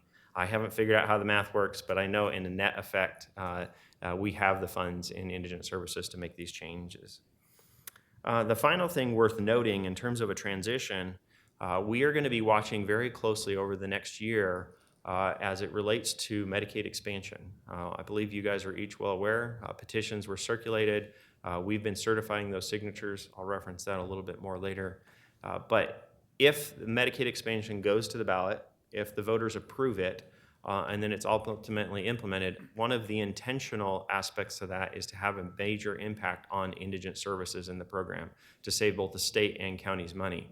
That has an impact operationally on us. We still don't have a full understanding of what that means, but what we anticipate is that mental health and our non-medical functions for indigent services will remain, but that big piece of it, that medical piece, would go away if that legislation is implemented. I've talked to the IAC trying to get an understanding with them, but it's still really unclear. It's really early to figure out what's happening. But I'll say from the petition side, it does look like most likely we will be voting on this in November. So moving forward, this is an issue that we have to watch very closely for indigent services. All right, the courts. This is going to be the big portion of if we had a priority this year, by far and away, the courts is where our priorities lie. I want to share a couple of things with you. So when we think about the transition in the courts, you guys are very well aware of Odyssey, but I thought it would be interesting to share a few things. So first, let's see again how my technology works. I'm going to play a quick video or two.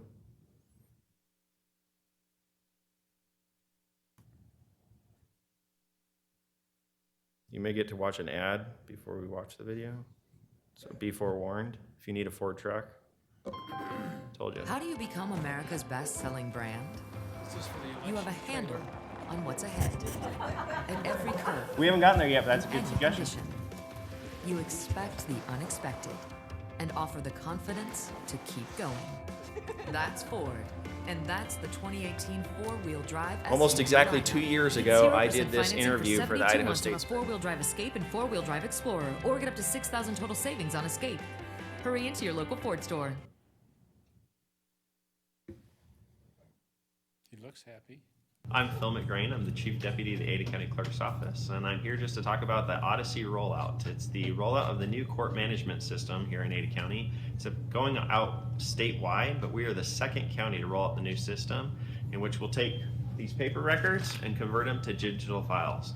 Currently, we handle about 500,000 paper files at any given time, and we're constantly digitizing them. The new rollout is what it's going to do is allow attorneys to send us and email us electronic files so that people can file things and we can manage things without all this paper. That way, while one person has the record, somebody else can be viewing it at the same time. It will make us more efficient and hopefully provide greater access to the public in terms of all of our records. August 8th, we'll be making the initial transition to the new system. And one of the key things there is we're really swapping out our current case management system with the new case management system. The difference there really isn't all that much. It's just different software to do the exact same thing. We'll have paper files and we'll be continuing to manage paper files. Where we start to see the benefit is as we pick up new people who start e-filing. So we have electronic filing, electronic citations. That's when the court starts to see an efficiency gain where we can actually get rid of the paper that we have. Initially, it's just swapping out one thing with another. It's a new system, it's different, so we're making a huge transition to learn the new system. So in terms of all the paper records behind me, we have a full-time operation that all they do is scan records. So for about the past 8 years, we've had a full-time shop in our county where we just digitize court records. And that was to ensure that as new cases were being filed, we were digitizing enough cases so that we wouldn't have to buy more facilities to store paper. Now what we'll be doing is we'll just be playing catch-up for probably about the next 5 years is what it'll take us to actually catch up in terms of all the paper that we currently have. My favorite part of that was the dot matrix printer in the background. It's amazing, despite all the challenges that we have had, I think one of the things that's noteworthy. Hi, I'm Phil McGrain. Oh, great. I'm back to, sorry. Me and technology. Let me close this. Hi, I'm Phil McGrain. I'm the Chief Deputy Clerk for... Whew. For those of you who missed the first one. But what did I just do? Don't apologize, Phil. It's a sign of weakness. Let's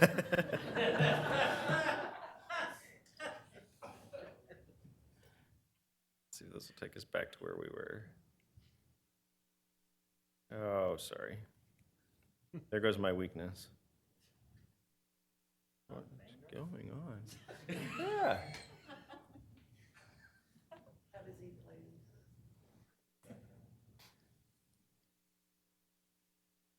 Where are we?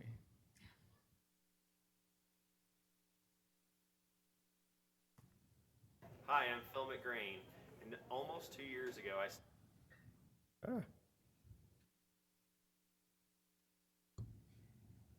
There we go. Hi, I'm Phil McGrain. And almost 2 years ago, I stood in this very spot and talked about the Odyssey rollout and what it meant for us in the clerk's office. As you can see behind me, the files that were once here are no longer here. We got our checkerboard instead. Our part of our employee satisfaction. Major transition, and that's one of the hallmarks of our budget this year, is looking at how we evolve into the new, in terms of the new technology and what we need to do moving forward. In this transition, we'll be filling in what once was files and file shelves with people. We need more people to be able to connect with the public and all those we serve, especially as the courts grow and our caseloads grow and we serve more people. So one of our big things this year is adjusting to this transition. One of the requests you'll see is that we're asking for cubicles to fit into this very space behind me so that we can move people in and adjust so that other parts of the county can grow as well as us. It's changing our environment in terms of how we serve the public, the noise levels, and just the conditions for our employees, because so many things have changed now that these files are gone. That does, just because the files aren't behind me though, doesn't mean they're entirely out of the way. Over at Benjamin, we have all the files have been shipped over there, and our crew, just as they were 2 years ago working to digitize files, are continuing to do that. Not only are they digitizing our files, they're taking on files for the prosecutor's office and many others as we all move towards more efficiency through technology and through digitization. That efficiency doesn't come easy. As we've all heard, there's challenges that come with the new technology, and we're doing everything we can to adapt and grow. And so I hope this gives you at least a sense of what we're doing moving forward.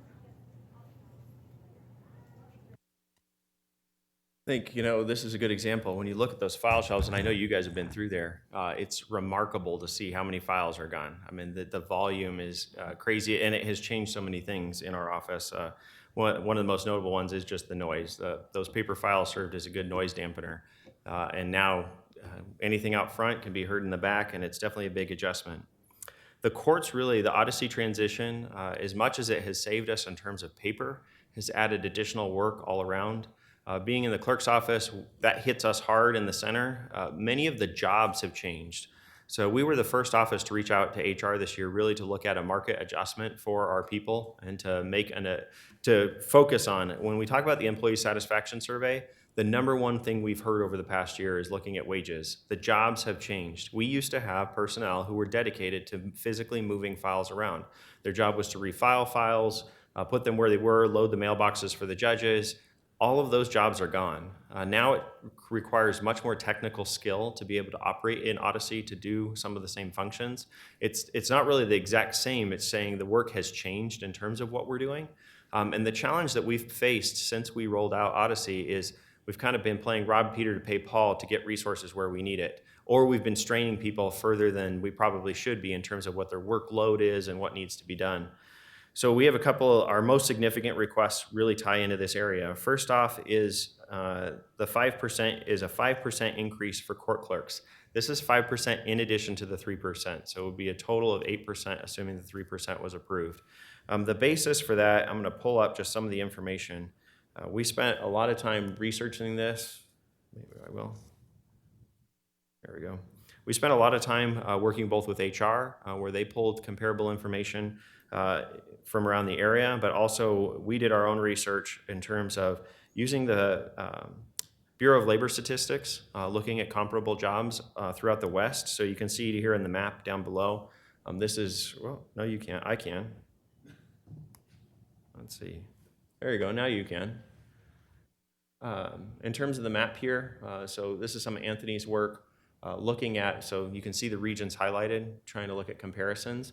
One of the things we did is we didn't just look at wages because wages aren't a fair comparison. We also looked at the cost of living. So specifically in this case, we're comparing housing. So what is housing costs for a typical house, and then how does that compare relationship to a court clerk's wage?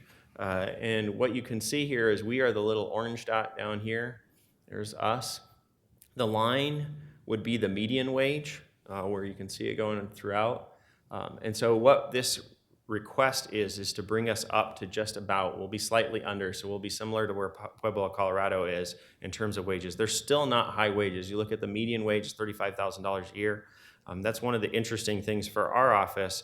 We are a large office, but we're some of the lower wages throughout the county in terms of jobs. So those court clerks, when we look at the skill requirement, and I think if you were to talk to any of the judges, they would agree the skills that are now being required in Odyssey in terms of just technical skills to manage the files and information has significantly increased, which is why you see such a significant request from us.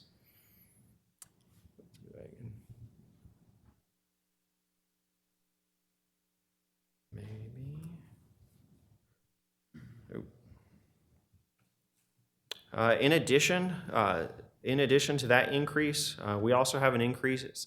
We have a request for 11 new positions. Mr. Chairman, one of the things you noted was where would we put these positions? I think you also highlighted, though, that this building is slowly becoming a courthouse and dedicated to the courts. Part of that is the clerk's office operation and its growth. We're fortunate, though, to have gained so much space in terms of those file shelves moving that what we're looking towards doing in this budget is not only increasing personnel, but putting in cubicles in the where the file shelves were. That'll actually free up the space for potentially the public defender to grow into our office, where we'll just be kind of shifting. It will also allow us to expand for future growth. So as the courts continue to grow, we'll be able to stay in our footprint for some time just based on the growth. So the cubicle space will fill up more than just the positions we're requesting. But in terms of supplies, we're just requesting the operating tools for the new positions that we've requested. In terms of the budget, as you see me go through, I've highlighted things based on, so we have a revenue increase. This is due to the magistrate court changes, right? The magistrate court adds additional funding to the district court fund. This helps cover some of the costs, both for those increases. That additional revenue will help cover the increases, as well as 3 of the new positions that we're requesting. All of the new positions are court clerks. They're higher skilled level court clerks, and it's where we have been needing people the most.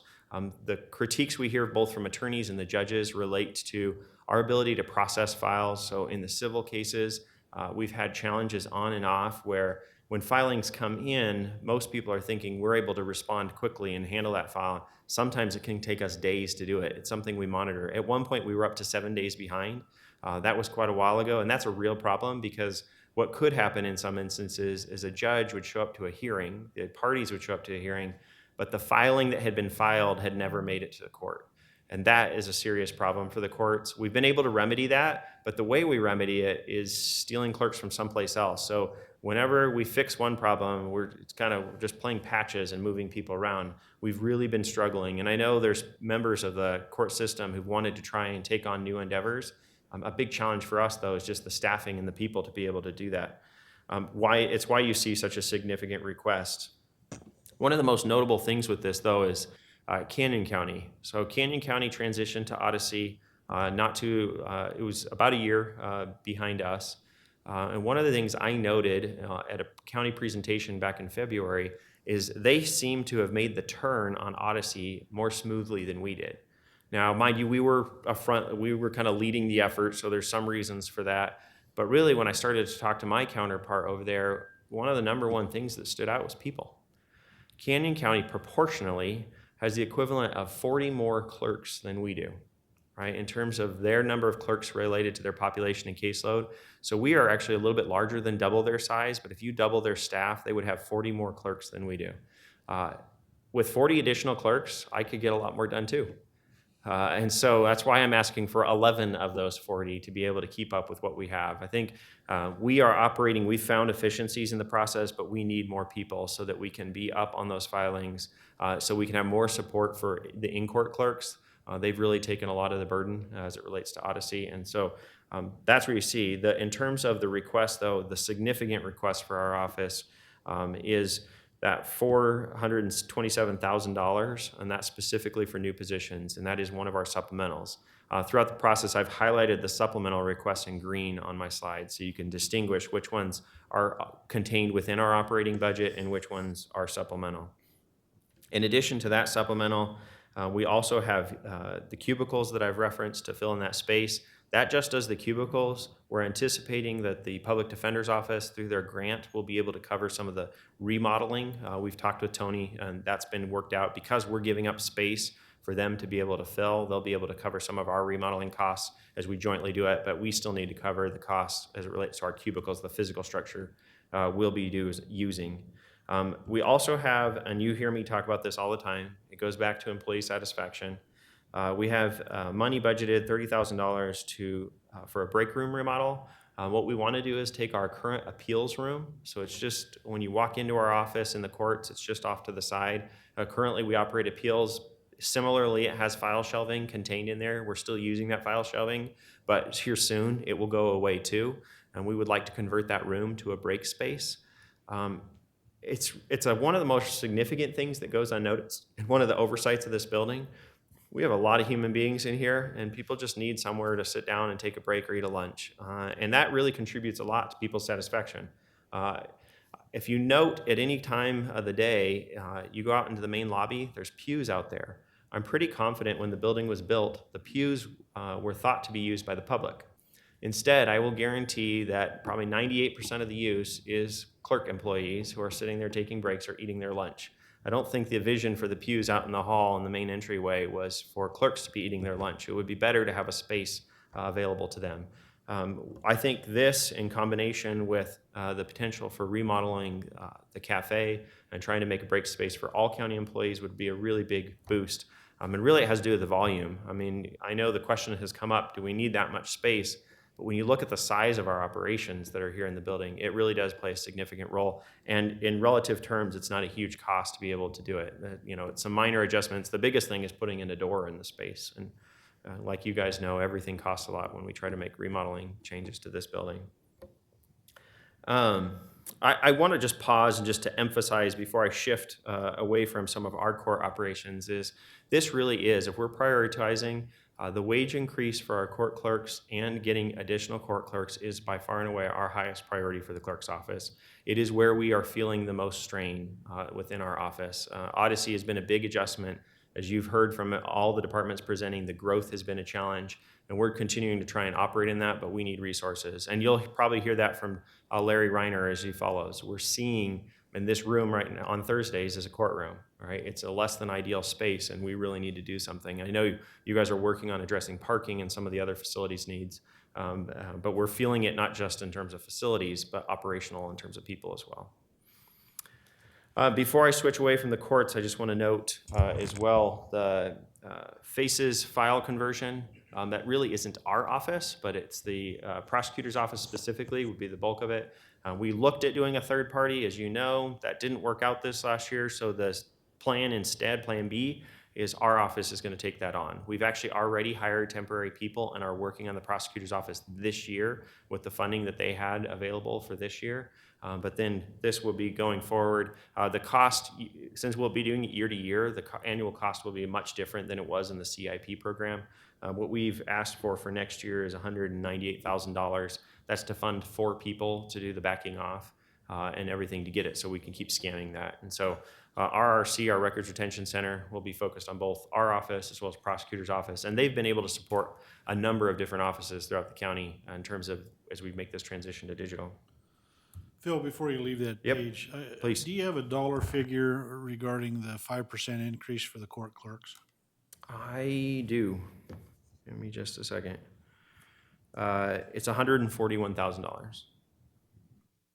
Thank you. And a portion of that too, Mr. Chairman, just to the question, the vast majority of it is that increase, but portions of it, we're going to be reclassifying some positions. We need higher skilled positions, so some of that money would actually be going to taking a clerk 1 to a clerk 2 or clerk 2 to an in-court clerk, those kind of changes as well. One of the things we've been working with HR on as it relates to that too is we've been writing new job descriptions. We're actually clustering court employees differently based on the new roles. Everything we've been operating the past 2 years has been kind of a pre-Odyssey framework, right? And so people had pre-Odyssey roles. Now we've really evaluated how does Odyssey actually function, what are the roles that we need, and this is the transition to be able to do that. Okay, thank you. Any other questions on the courts? Nope. Here's, dollar-wise, it's not, it's one of the simpler ones. The auditor's office is operating pretty much the same. Kathleen and her crew do a great job, as you know. They haven't asked for anything significant in this year's budget. The only really significant thing, and I don't know that while our office will be the one housing it and dealing with it, it affects all county employees, and that's the payroll system. As we just discussed previously, what our thought is, we've already started, we've hired a consultant to help us in the acquisition of a new payroll system. The figure you have here, we need something budgeted. We will know more after we've had months to spend with the consultant on what the actual cost will be. The challenge is for next year's budget, we need to put something in there so that when we do all that due diligence, that we're able to acquire a payroll system. Our current system is not merely aging, but it is extraordinarily reliant on one individual who is very near retirement age. And so, yes, Chris. Bob Hutchinson in our office does an amazing job, but we are constantly running into challenges. Right now, actually, payroll is being worked on heavily. Both IT, multiple people in IT are trying to make sure our payroll system is up to date, and making the changes to, for example, the new tax code tables has been a major lift. And so we need to modernize that system.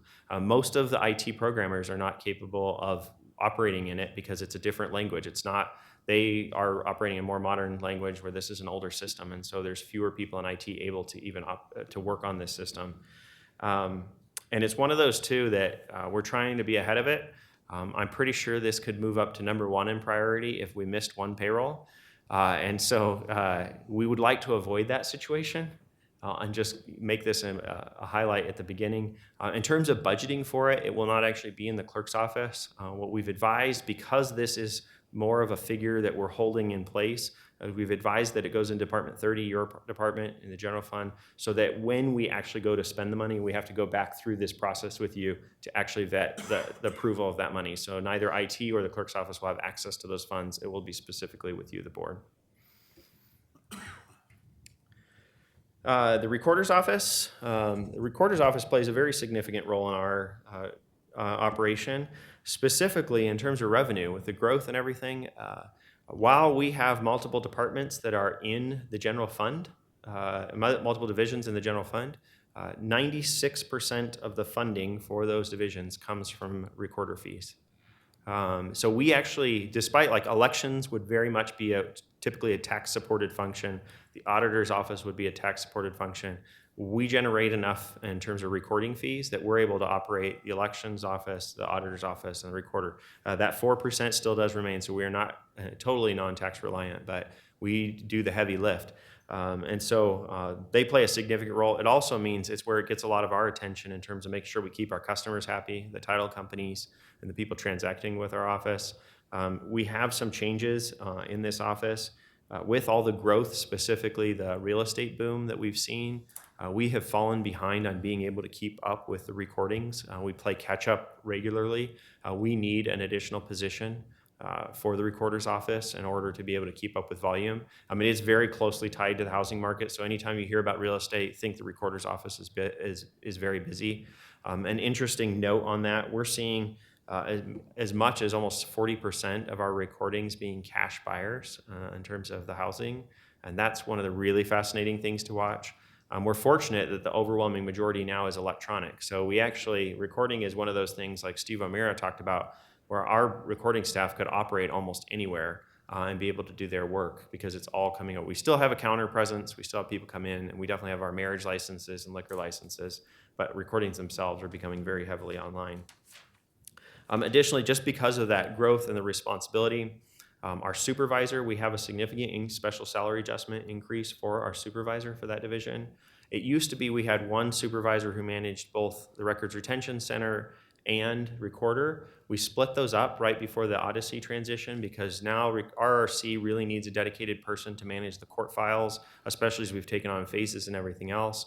The recorder's office, we have a dedicated person to handle the recorder's office. The responsibilities there, and really Heather Luther, who oversees it, and you know Heather, has done an extraordinary job of just finding new and innovative ways, one, to keep her employees happy, but also to and create better access to the public. So one of their accomplishments this year was providing marriage license applications online. So when a couple wants to get married, they can go through the entire process online before they come down to the courthouse to grab their certificate and get married. And it's just one of the many steps. And we're looking at doing more with technology as she's been able to engage nationally with what recorders are doing elsewhere to merge assessor information with recorder information and really provide those records more seamlessly for the public. Additionally, we have a moderate wage increase for the clerks in the recorder's office. It's not as notable as the other ones. It's a very moderate increase, but what it is with that new position, when we looked at what we need to post the new position at, we needed to increase that wage in order to be able to hire somebody, and so this is an adjustment to make sure we're treating everyone fairly in our office as we post that new position. And then finally, a major project that's in terms of transitions, what we're hoping to do in the next legislative session is to push for flat recording fees. Recording fees have been adjusted this past year. And so now the first 30 pages have a set fee for each type. It used to be all based on the first page and subsequent pages. What we would like to do, and the state of Wisconsin has done, is change the state of Idaho so there is just one fee. So for example, wouldn't matter what you recorded, you'd pay $25. And that way it would add transparency. There's been a big push nationally to add transparency in closing costs, and this is where this comes from. But it also changes the entire function, both for us and the title companies. It would be a huge savings and likely would generate additional revenue for our office if we went to a flat fee. And so that's something you'll see as we move forward. All right, our final division is elections. In terms of the transition theme, we have a new elections director, David Levine. He's been a huge asset, came onto our team last year, has now been through multiple elections, including some harrowing ones. But he's really put a lot of energy and effort into what he does, and we're seeing our ability to really move and improve elections. Elections gets tons of attention, as you know, but more and more scrutiny is coming on it. Whether it's issues like Russia engaged in the elections, which does impact us here at the local level, or just turnout here locally, we're feeling it all around, and so we're having to put a lot of attention there. One of the things I want to note is in our budget, just built into our budget, is the lease payment for our elections equipment. As you know, we went out and got a lease, significant. We were able to lease voting equipment, and we have a large payment. We had promised at that time, the board had paid the first year, but we've been able to pay subsequent years, and we've stayed to that commitment. It's a significant amount, so it's challenging for us to build it in our budget, but we had made that commitment, and so it is still there. And that's providing the equipment the new equipment we have where you scan your votes at the polls. We do have a supplemental request here, as was noted from the Ford commercial. We have the mobile voting unit truck. The sheriff's office was kind enough to give us one of their Tahoes last year. We've been using that Tahoe to drive the trailer around. The problem is we can't exceed 40 miles an hour on the connector because the vehicle just can't handle the weight. We need a heavier vehicle to tow the trailer.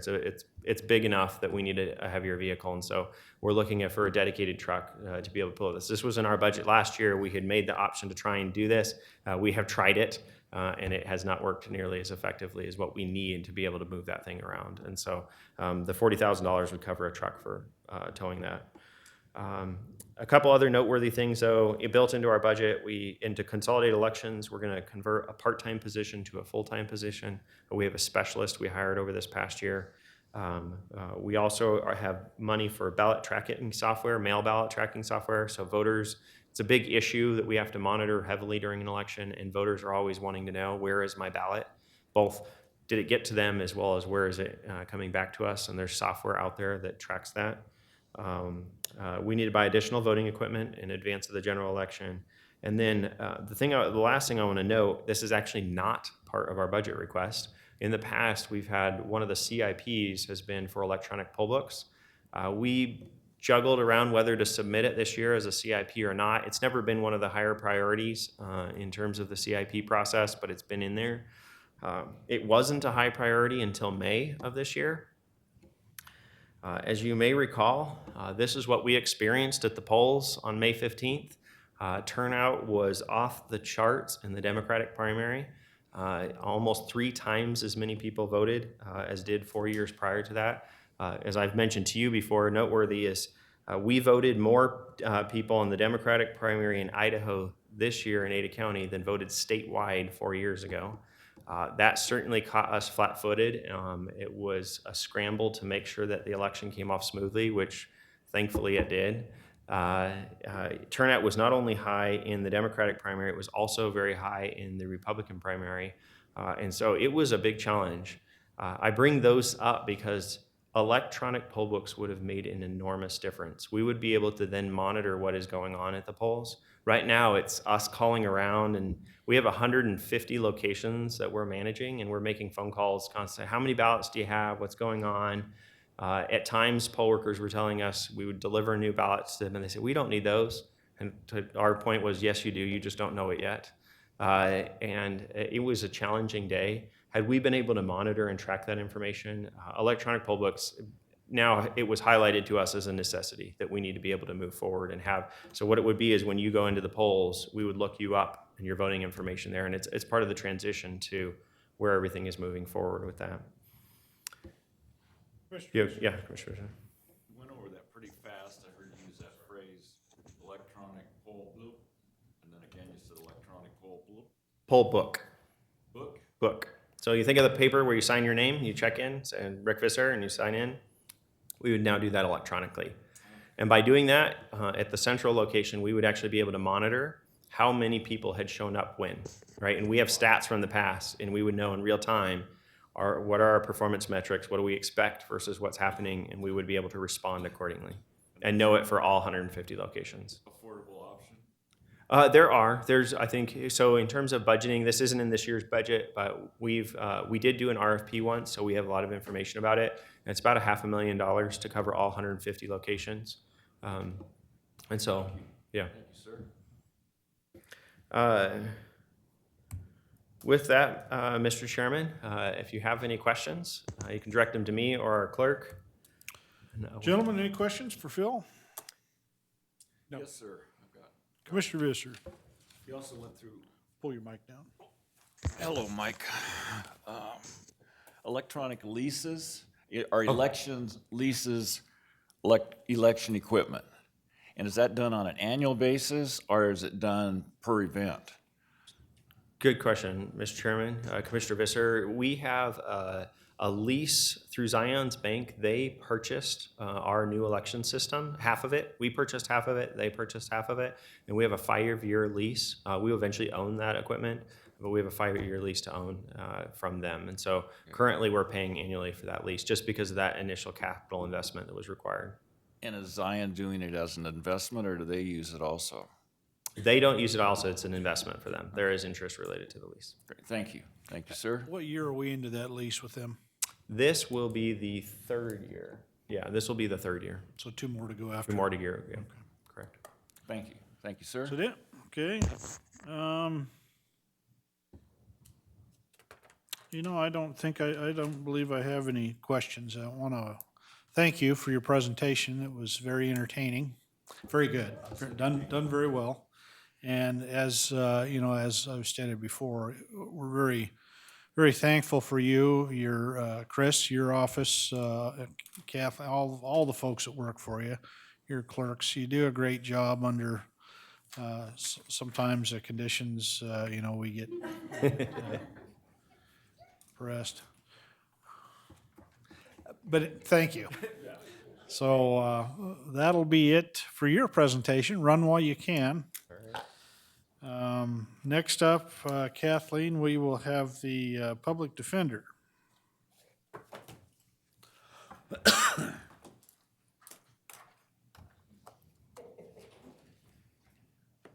Hey, just one quick question, Phil, while you're still standing there. Please. Your added HR position, you've gone through our HR here and talked with them and, Oh, yeah, it was mutually done when we pursued the whole thing, yeah. It was working, and they work very closely. We have a dedicated HR person from your HR as well as internally who work So- closely together. the administration and management of that person, does that fall under your department or our HR? That person reports to me. Okay. And works really closely with me. Okay, thank you.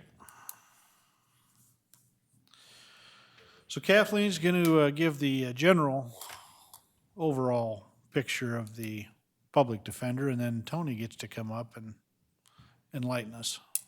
Whenever you're ready, Kathleen. Thank you, Mr. Chairman, Commissioners. The public defender is headed by Director Anthony Geddes and is charged with protecting and defending the rights of persons facing a loss of liberty in Ada County. After appointment by the court, attorneys in the office are assigned to represent adults and juveniles accused of committing misdemeanor and felony offenses, persons facing involuntary mental commitment, and child abuse neglect cases. Representation can include conducting criminal investigations, interviewing witnesses, arguing legal motions before a court, negotiating settlements, and trying cases before judges and juries. Before you, you see the public defender, whoops, excuse me, now I'm having Phil's issues. The public defender's budget, they are a part of the current expense fund. Budget for FY19 submitted at $9,869,537, an increase of $387,101. Operating budget of $2,275,659, and a personnel budget of $7,593,878. This budget does include supplemental requests of $347,470, and I'd like to turn this over to Tony. Get this going for him. Thank you, Kathleen. Anthony, the floor is yours. Thank you, Mr. Chairman. Thank you, Kathleen. Mr. Chairman, Commissioners, it's my pleasure to be before you today to present the proposed FY19 budget for the Ada County Public Defender's Office.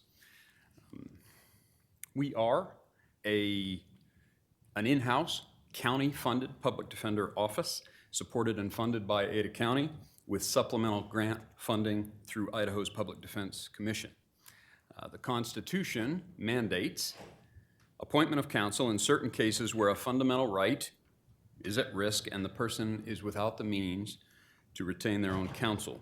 And of course, the most common way that this manifests itself is in the realm of the criminal justice arena and the potential loss of one's liberty. We are appointed by the courts to represent people in misdemeanor and felony cases in both adult and juvenile court. We also represent individuals in mental commitment proceedings. We'll talk about that more in our supplemental request, but when the state deem someone potentially a danger to themselves or to others, they can have a deprivation of their liberty, and we're appointed in those cases as well. Child protection, we provide parent defense and child protection proceedings when the state has declared children in imminent danger and you are at risk of losing your children. We represent the parents in those circumstances as well. Our organizational structure is fairly straightforward. I have 2 chief deputies. The Criminal Magistrate Division, the Child Protection Unit, Domestic Violence Court, Mental Health Court, Juvenile, the Juvenile Campus are all in the Criminal Magistrate Division under Steve Bottomer's leadership. There are 24 attorneys in the Criminal Magistrate Division. There are 30 attorneys currently assigned to the Felony Division under John Losky's guidance. I currently have 6 investigators, 19 legal staff, 1 social worker, and 1 case manager. We have recently hired a social worker for the very first time in the Public Defender's Office here.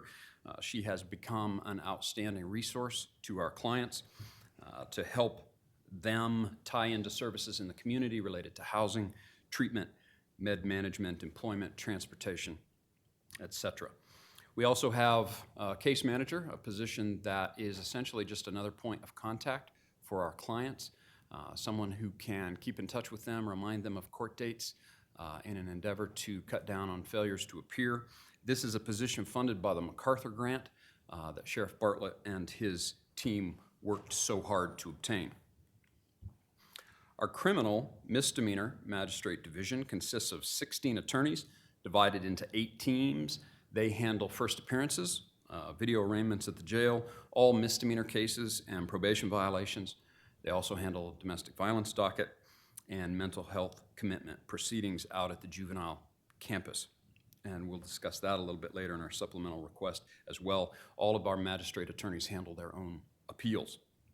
This division, our misdemeanor criminal magistrate division, handles the highest sheer volume of cases in our office, depending on the year, in the range of 8,000 to 10,000 cases a year. Our civil magistrate division currently has 4 attorneys. The bulk of their work is in parent defense, as we talked about, in the child protection realm, but they also handle contempts and adoption, private termination proceedings, etc. They also handle their own appeals. This aspect of public defense is growing rapidly. When I started in the office many years ago, this was a part-time job. Obviously, that's no longer the case. We need 4 full-time attorneys to adequately staff this calendar. The juvenile division is made up of 4 attorneys currently assigned to 2 judges out at the juvenile campus. They handle all manner of misdemeanor and felony cases. They also handle their own appeals. The mental commitment proceedings take place out at the juvenile campus. That has, as long as I've known, that has always been the case. I think that's historically related to the fact that the juvenile campus is closer to Intermountain Hospital. Case volume at the juvenile campus has gotten to the point where I've had to shift resources from my downtown office to go out to the campus every morning and handle the mental commitment proceedings. I have met with Judge Jessica Lorello, Judge Medema, Sergeant Harris with the Sheriff's Office, and others in an attempt to figure out how to adequately staff the increasing demands of mental commitment proceedings. The solution to that is still a work in progress, but we're working together to figure that out. Our felony division currently has 30 attorneys, 21 attorneys on 5 felony trial teams covering 11 district court judges. We have 6 attorneys on the preliminary hearing team. I also have 2 full-time attorneys and 1 part-time attorney assigned to the 5 problem-solving courts. Our felony attorneys are complex litigation experts. They handle everything from felony DUI to first-degree murder cases. Currently, I have 3 attorneys on my staff who are qualified as lead counsel in death penalty cases. I have 5 attorneys qualified as co-counsel in death penalty cases, and I have 1 more in the process of being approved. Felony attorneys do not handle their own appeals. All felony-level appeals are handled by the State Appellate Public Defender's Office. Our support staff consists of 19 individuals. Jake is our office administrator. Pam and Elisa are our legal assistant supervisors. We have 14 legal assistants and 2 receptionists. The only county-funded position that I have unfilled at this time is a 3rd receptionist position, and call volume at our front desk is very high, and it really mandates that I attempt to fill that position. But the front desk had to be reconfigured for a third person. That has now been done, and I hope to fill that position soon. I do also intend to add a second legal assistant to the juvenile division. The case volume and the mental commitment proceedings, everything that happens down there has gotten to the point where it's just too much for one legal assistant. That legal assistant, however, I intend to fund through the Indigent Defense Grant Fund and will not be requesting any funding from the county. We currently have 6 investigators. I won't talk a lot about that. They handle all manner of cases from simple misdemeanors to complex felonies. They are absolutely vital to our operation.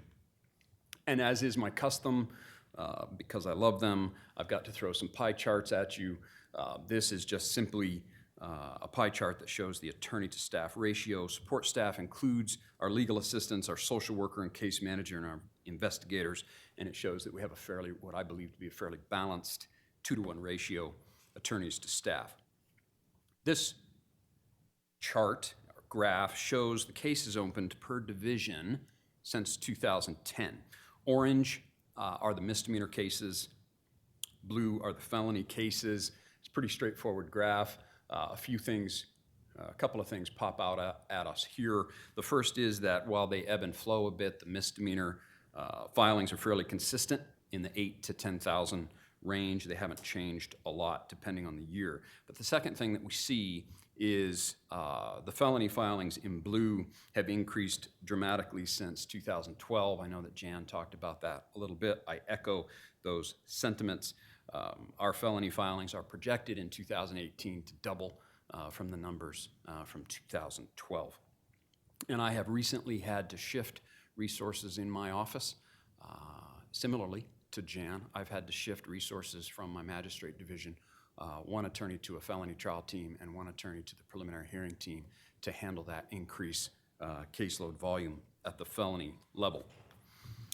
This graph charts our juvenile filings since 2010. In this case, the blue lines are total juvenile filings. The orange line are the mental commitment proceedings. You'll note from, it was about late 2015 to early 2017, there was a surge in overall juvenile filings. This was related to a backlog of juvenile cases.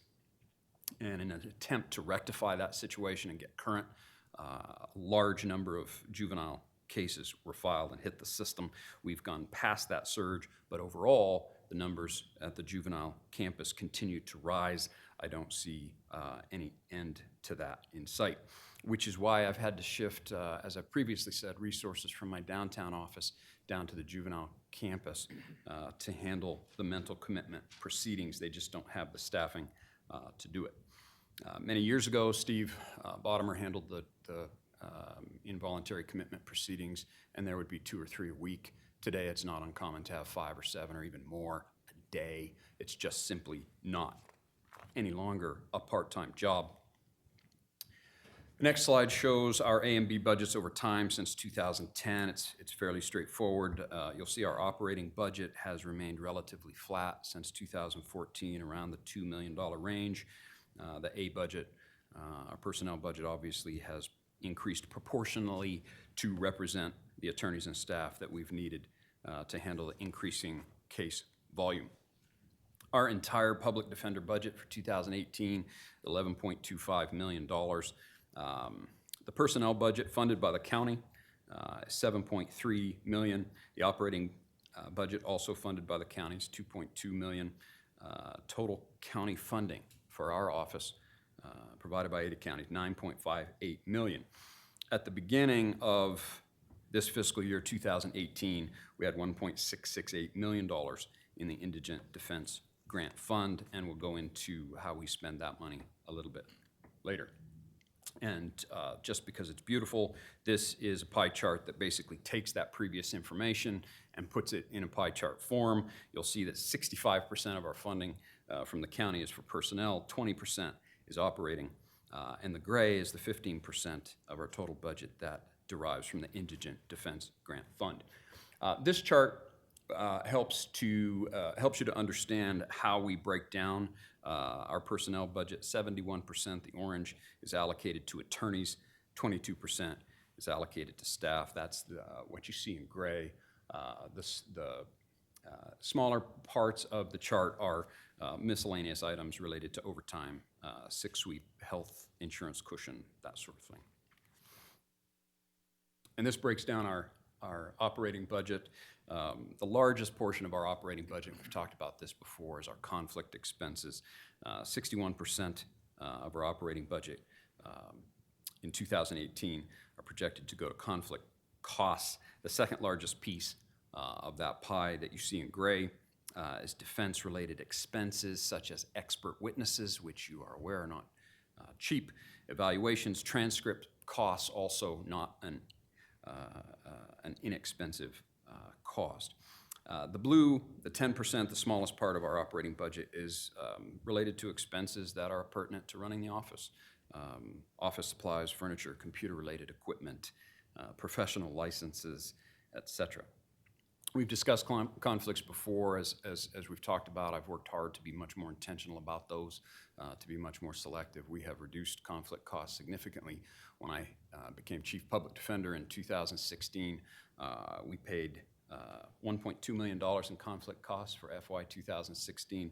Our projected conflict costs in FY 2018 are $650,000. So it's still a significant amount of money, but it's projected to be much reduced from previous years. This graph gives us a snapshot into our indigent defense grant funding that we receive from the state through the Public Defense Commission. This was implemented in 2017. We received $1.125 million. In 2018, we received $1.17 million. We have filled out the application, and as far as I'm aware, we've been approved. We project receiving $1.24 million in 2019. The numbers up above that are the amounts that are available or projected to be available to the budget. With these funds, we have hired 5 additional attorneys, our 1 social worker that I mentioned previously, 2 additional staff members to support the additional attorneys. We have remodeled and expanded our office space to accommodate current and future growth. We have funded certain types of conflicts. We have significantly increased the amount of money we spend on training and education. And we have contracted with Maria Andrade's law firm to receive expert immigration consultation related to clients who have potential immigration consequences related to their criminal charges. This pie chart breaks down our projected indigent defense grant spending in 2019. We constantly strive to provide better customer service to our clients, and we've worked hard to take what I call a holistic approach to client care. And we have used indigent defense grant funding for that purpose. The additional attorneys help reduce case volume pressures. Our social worker has assisted to help place our clients into available community services, as I've mentioned. That has been of great assistance to our clients. A significant amount of this money has gone to education and training. We're sending our attorneys to some fantastic programs throughout the West, occasionally even farther afield. They collaborate with other public defenders, learn from other public defenders, really some excellent opportunities, and it's making them much better at what they do. We also spend a fair amount of money, as you'll see in the orange, on experts and evaluations, and of course the dark blue is the remodel expenses that we have used to accommodate our additional attorneys and staff within our office. So this brings me to our 2019 supplemental requests. I am asking for 4 additional attorney positions. Our greatest need, I think you've been able to divine, is an attorney to be added to our juvenile division to handle the mental commitment proceedings and to help out with the case volume pressures out at juvenile. 4 attorneys out there are simply no longer enough. My attorneys from downtown rotate down there to cover the mental commitment proceedings. They are on call, available to Sergeant Harris or anyone on his transport team starting at about 7 a.m. They often have to travel to multiple locations, sometimes even out of county, depending on where people are housed. Again, this is no longer a part-time job easily covered by our staff. We desperately need an additional person out at the juvenile division. I am also asking for 2 entry-level magistrate attorney positions.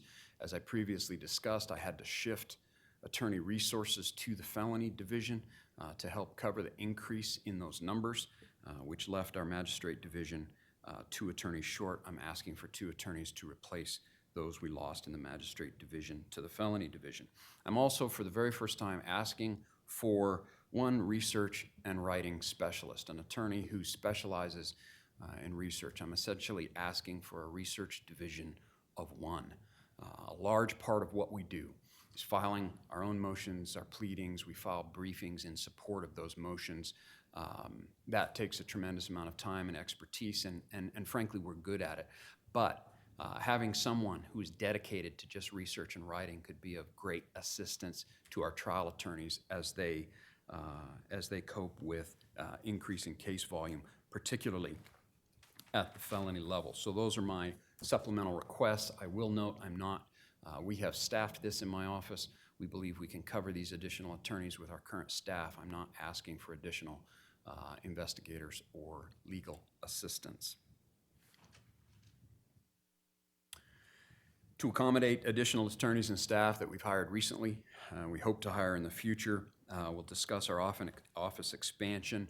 First, in 2017, we stripped out our library and converted it to cubicle space. We gained 5 cubicles in that way. They were immediately full. The second step that we took is we remodeled our annex with the use of the Indigent Defense Grant funds and added 9 new offices. They immediately were filled.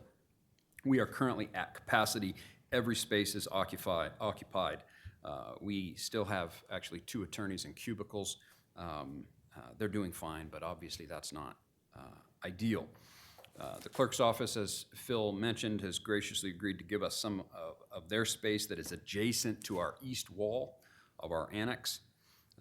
And architectural renderings are in process right now. Scott and Bruce have been of great assistance as usual, and we're in the process.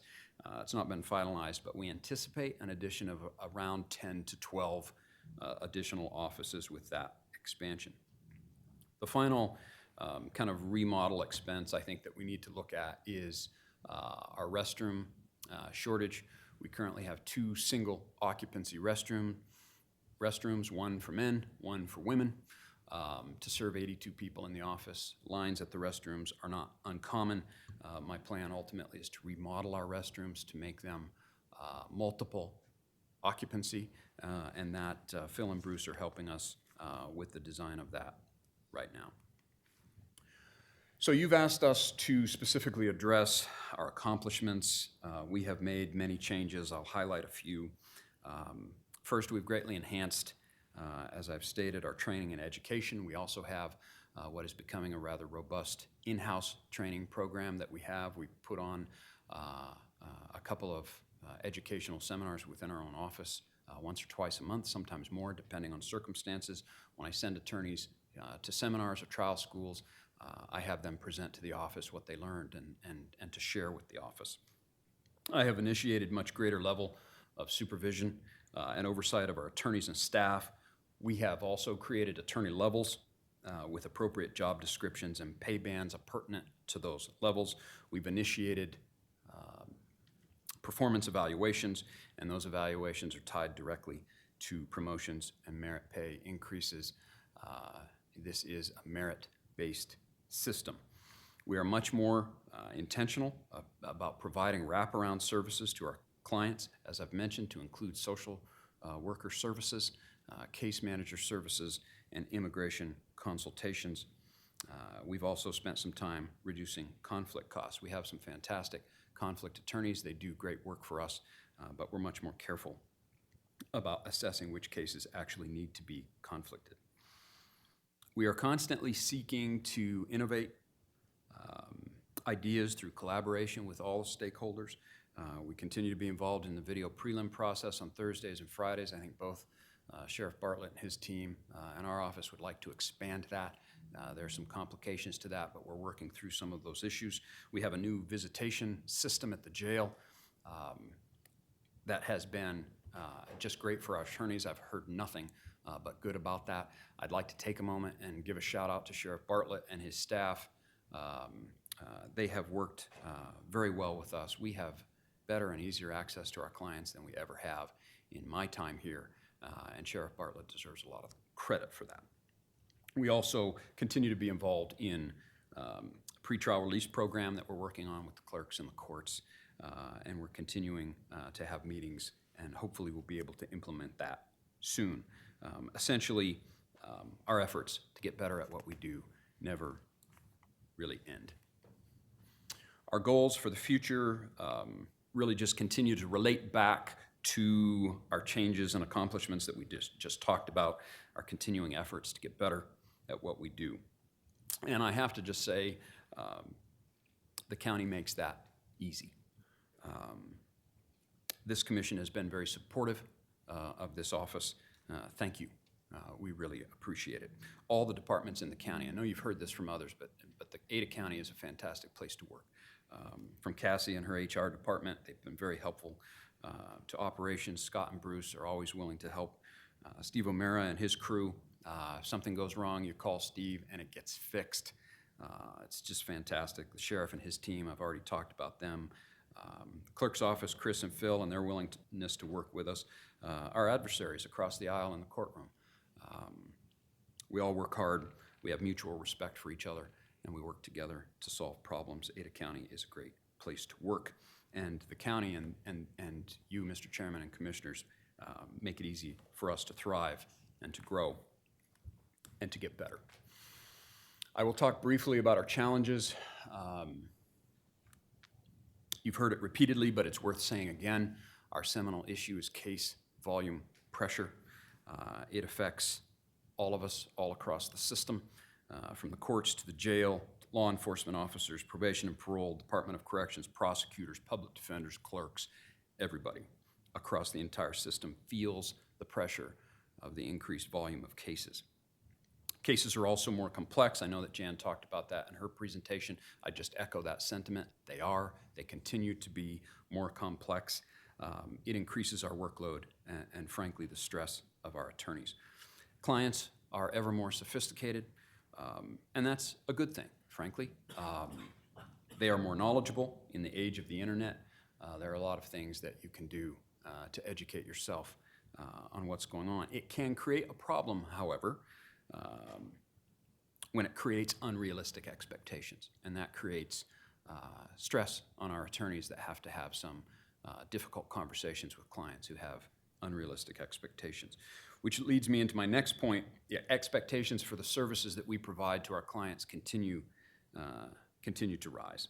Again, that's not necessarily a bad thing. We try to provide better services all the time, but again, that can become stressful when those expectations of increased service become unrealistic or unachievable. There is ever increasing scrutiny of public defense. You're very well aware of this. We've talked about this at some length. I welcome that scrutiny. It is a good thing. Frankly, we have some of the finest trial attorneys in the Ada County Public Defender's Office around. We are very good at what we do, but that scrutiny creates stress when every decision is second-guessed or criticized. Odyssey is another challenge. We've adjusted to Odyssey, I think, quite well, but it continues to surprise and delight. And the Odyssey programming, or lack thereof, continues to prevent us from going vertical. That is something we've talked about at some length. We continue to push forward with the Supreme Court for a solution to that problem. I'm cautiously optimistic we might actually have a solution in July or August. I will continue to keep you posted. So in summary, we are submitting a flat budget. Salary and other savings have allowed us to propose special salary adjustments with no increase needed from the county. I'll echo the sentiments of other department heads. We very much appreciate the 3% that you've designated. It is outstanding to our people and tells them that you value them, and we very much appreciate it. Our office, however, needs more attorneys. Case volume pressures and increasing case complexity are what have prompted my supplemental request for 4 additional attorneys.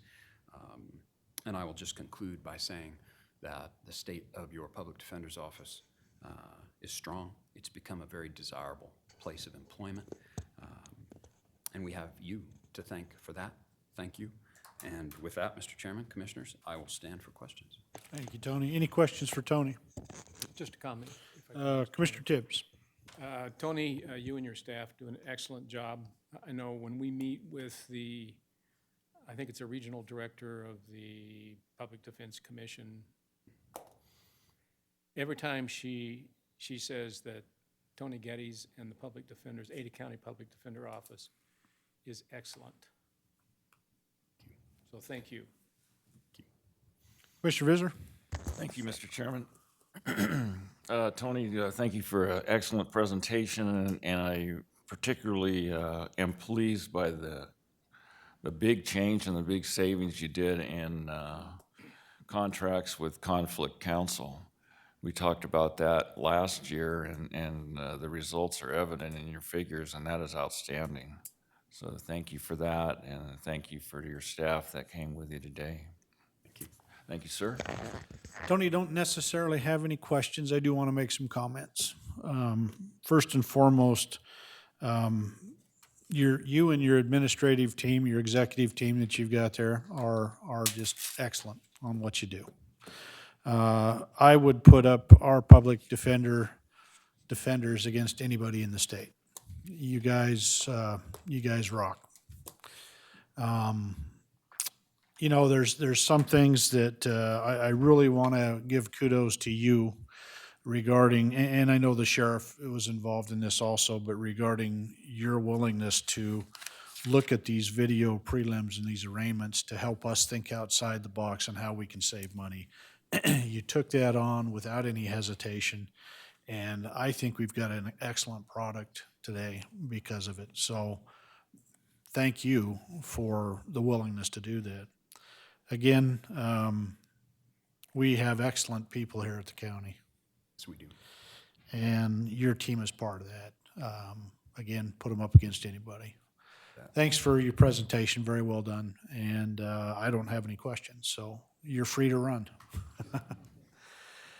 Before we jump into the next one, we're going to take about a 5-minute break, and 5 minutes, be back here at 4:05, and we'll get into the last presentation of the day. That would be the TCA. We'll be in recess until it.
A seat, we're back on the record. And we're going to get started with the TCA and problem-solving court and the court monitoring. So Kathleen is going to give us a quick general presentation. Then Larry, are you going to be presenting or? Yes. Okay. Kathleen, go ahead. Thank you, Mr. Chairman. Commissioners. Larry D. Reiner, the trial court administrator, is responsible for the trial court administrator, problem-solving courts, and the court monitoring fund. Trial court administrator, or TCA, is responsible for managing the non-judicial activities and programs of the 4th Judicial District, which includes Ada, Boise, Elmore, and Valley counties. In Ada County, court programs support includes the problem-solving courts, family court services, civil and small claims mediation, language access service, the marshal's office, petite and grand jury services, guardian monitoring, and transcript services. While district and magistrate judges are state employees, the support staff of the trial court administrator's office falls under the Ada County umbrella. Problem-solving courts are comprised of drug courts, a mental health court, and veterans court, and handle select individuals with substance abuse issues and serious mental health conditions who are involved in the criminal justice system. The department provides comprehensive supervision, treatment, testing, and counseling services to program participants. The Court Monitoring Fund accounts for the surcharge collected on all fines for persons violating the state law against driving a motor vehicle while under the influence of alcohol, drugs, or other intoxicating substances. Monies from the fund may be utilized for alcohol or drug abuse probation, treatment, or prevention programs for adults and juveniles, as well as purchase of ignition, interlock, and electronic devices. So before you, we have the district court, TCA's, the department. They are a special levy fund within the 3% cap. Budget for FY19 is submitted at $6,620,369, an increase of $124,151. Operating budget of $1,622,728, and a personnel budget of $4,997,641. This includes supplemental requests of $249,138. Moving over to problem-solving court, they are a self-supported department, revenue equaling expense. Budget for FY19 is equal to $4,760,773, an increase of $73,271. Operating budget $3,391,168. Personnel budget $1,369,605. And finally, court monitoring fund, another self-supported fund. Budget for FY19 submitted at $35,000. No change over the prior year. And now I'd like to turn it over to Larry. Thank you, Kathleen. Larry, the floor is yours. Commissioners, thank you very much. Kathleen, thank you as well in guiding my office and myself through this process. I also want to take a moment to thank Kathleen Scarborough, my office administrator and budget specialist, who has guided me through the budget process in Ada County for 17 years now. And she's retiring in December, so this is her last budget. So I'm happy for her retirement, but I'm sorry for her leaving because it will leave me in a lurch. The mission statement of the judiciary, I put that up there. You might wonder why. You see mission statements in strategic planning. And really, I look at it as budget is strategic planning. And what we're trying to do is establish the statement of purpose of what the judiciary is.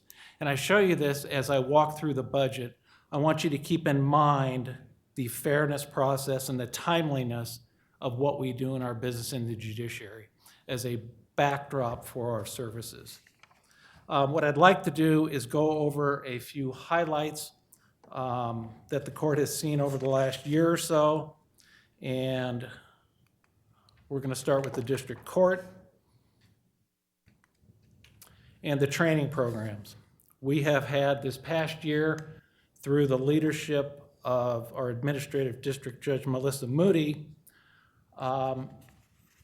2 training programs that were offered countywide and to the courthouse employees here. One involved the active shooter response training.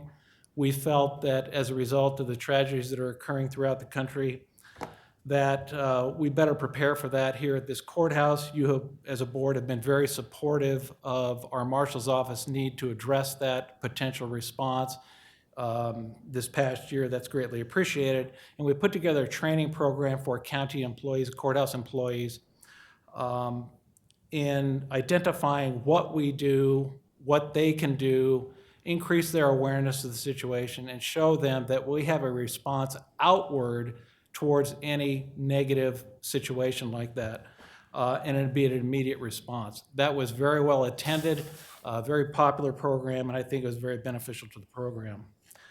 The other one that we did was with Judge Moody and the Criminal Justice Departments, was a procedural fairness training, which really worked on enhancing the public's perspective of the courts and government in general, and increasing their satisfaction with services at the court and the county, going anywhere from the bench and how the rulings are issued in the bench, how the court interacts with the litigants and the clients and the parties in court, to the public service office's interaction.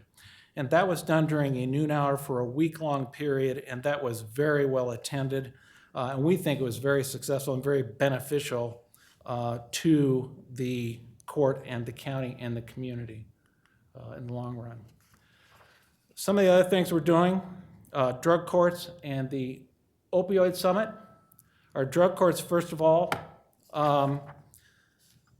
handled by Judge Bale, Judge Barton, and Judge Norton. We've had a drug court for probably, I think it's about 20 years now. We've held our 100th graduation, our 1,000th graduate. We're very proud of that program and the services it's providing and contributing to turning folks' lives around. We also had our problem-solving court organize, sponsor, and develop the first community opioid summit held at the 10 Mile Church. And as you can see here through the slide, we had guest speakers. Commissioner Tibbs spoke.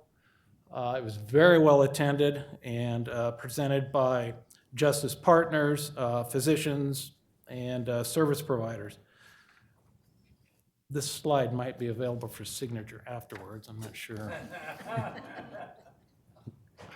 And also Judge Norton spoke at one at 10 Mile. As you can see, it was very well attended, and we think that was a very worthwhile thing to do. Some of the other things that we're working on at the court briefly is the Sheriff's MacArthur Grant, in partnering with them and the clerk's office. One of the things I want to highlight in that is the upcoming program to do a text notification of all criminal defendants appearing in the courts in an effort to reduce the failure to appear rate under the grant. And there's some money and some software and some staffing available through the clerk's office in the grant. The court has joined in support of that project and a pilot project that will identify a period of time in which we can do text notification of defendants to remind them of court hearing dates in an effort to reduce, obviously, the failures to appear, reduce the jail population with these warrant arrests, and ultimately save transport costs for the sheriff's office as well. So that's coming up later this year, and we're really excited about that program.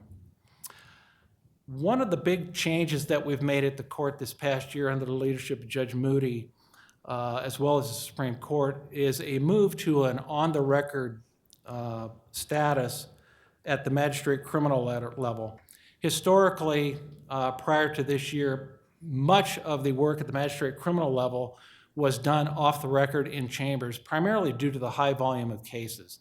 They would move cases in and out of chambers with counsel on a variety of events and activities, juggle the cases simultaneously, and in order to reduce the court hearing time, but to settle cases and work through the cases, and be able to juggle multiple cases at a time back and forth in an effort to get through the workload. And that worked for a number of years. But what we've realized recently is that practice really diminished the public's perspective of the judiciary and understanding of the judiciary. And By way of example, I sat in on a number of court hearings under the former practice of this informal process. And as I was sitting in the courtrooms, I would hear litigants indicate to me that they didn't know what was going on. They see attorneys running back and forth in the back hallway, coming out. They never see the judge. The attorney would come up to them, sign this paper, your case is done. They'd leave. And they were somewhat bewildered about the process. And while the result may meet their need, the process itself was a bit frustrating for them because they didn't understand it. And we felt that that's not a level of service that we want to provide. We need to go on the record. We need to have the judge explain to the public and the parties what's happening in the courtroom, interact with the parties directly to give them a more substantive level of service in their court proceeding. And we have done that this past year, and it's made a remarkable difference in the perspective of the judiciary and the service level that the public is receiving. I think the judges also appreciate it too, because it gives them an opportunity to directly impact with the parties. That's a big deal for us. We really are proud of that effort, although the downside to that is that it's taking longer to get through court cases. And as you take longer to get through court cases, courtrooms are less available. And I'll get into that in a little bit. One of the other things we're doing is a video preliminary hearing. Mr. Geddes touched on that. We're trying to handle video preliminary hearings on Thursdays and Fridays in an effort to reduce transportation costs from the jury, from the jail, and deputy costs. And I think over this past year, we've handled about 1,100 cases by video that previously we have not. They'd been transported.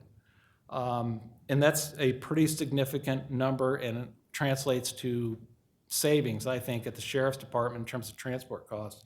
So we're very positive about that. 5 years ago, wouldn't have done it. Just wouldn't have been the right time, the right culture to do it. Now things are moving with technology, and it's allowing us to do it. We've gotten together with IT to help that technology to make it happen, and Steve O'Meara and his crew have been really great on that. One of the other areas that we're looking at increased volume of workload is in our civil protection order calendar. The emergency hearings that are heard every day, Monday through Friday at 8:30, and then the Wednesday morning calendar that runs all day. Historically, the civil protection order calendar was handled by basically one judge. The law changed in 2016, which provided additional criteria in which you could file for a protection order. As a result of that change in the law, the number of hearings increased 67%, both at the initial ex parte hearing at 8:30 and on the Wednesday morning full hearing calendar as well. And as a result of that, the number of judges to handle that workload grew from 1 to 4 to 5, including bringing in a district judge to help with that workload. That's the impact of that volume increase of that workload. We've had to look at additional resources with the judges to make that happen and make it work in a timely fashion to provide the services to the parties that come in. It's a strain on judicial resources. There's no question about it. And I think we've got what we can do. We're doing what we can do with that. The next one, court reporter usage and practice. We've shifted around how we use our court reporters at the district level. We are putting in court reporters at the termination of parental rights trials, where those cases that come in are child protection cases and are terminating parental rights. Those have typically at the magistrate level been handled by audio hearing, and then the audio is transcribed by a transcriber and a reporter. For those cases that go up on appeal, they have a statutory 14-day period on an immediate appeal to the Supreme Court if they choose so. And we felt that rather than doing audio recording, we would have the court reporters cover those proceedings to expedite the transcript turnaround time on the appeal. And so we've shifted court reporters into TPR hearings. Those happen, I'd say there's probably a hearing a week, which that occurs. But it saves time in the processing of the case on appeal. We also have shifted the grand jury process from an audio recording to a court reporter to preserve the record and to turn around the transcript coming out of the preliminary hearing by having the reporter directly involved. That's a good time saving right there. in terms of process.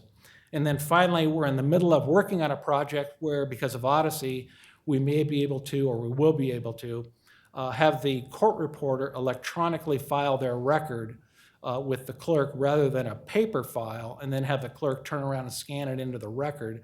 We could have the court reporter file electronically, which save a significant amount of time.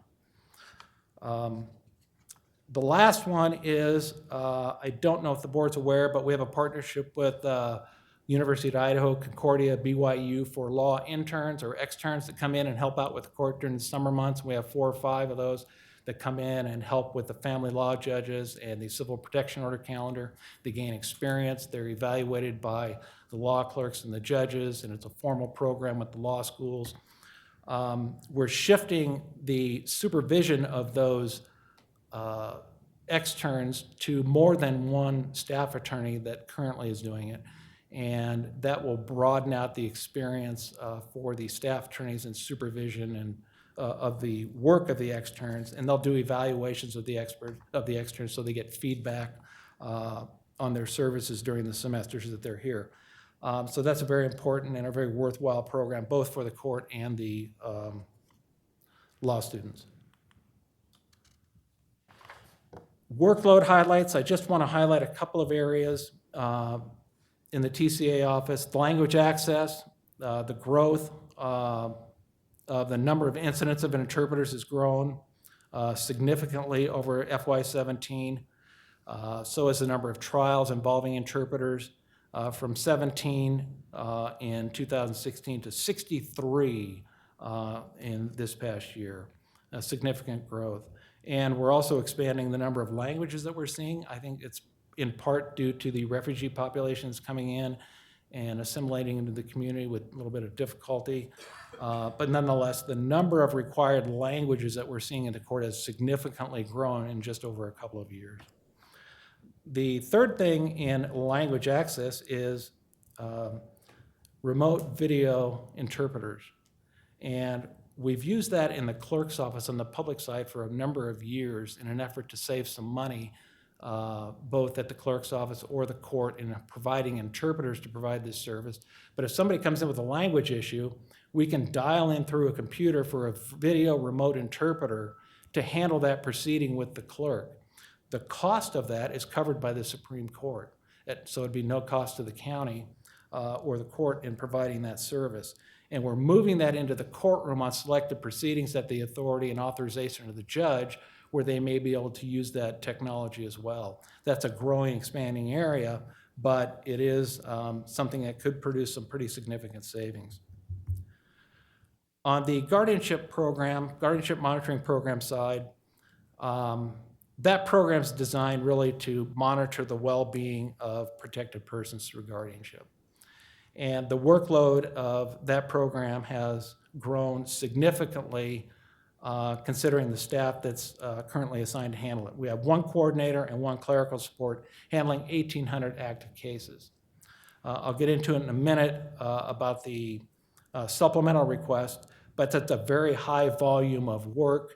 That program caseload requires biannual home visits of every case that's before the court and filed so that the judge has the most up-to-date information about the protected person so the judge can make the appropriate decisions on the cases. That's a high-volume office and very challenging.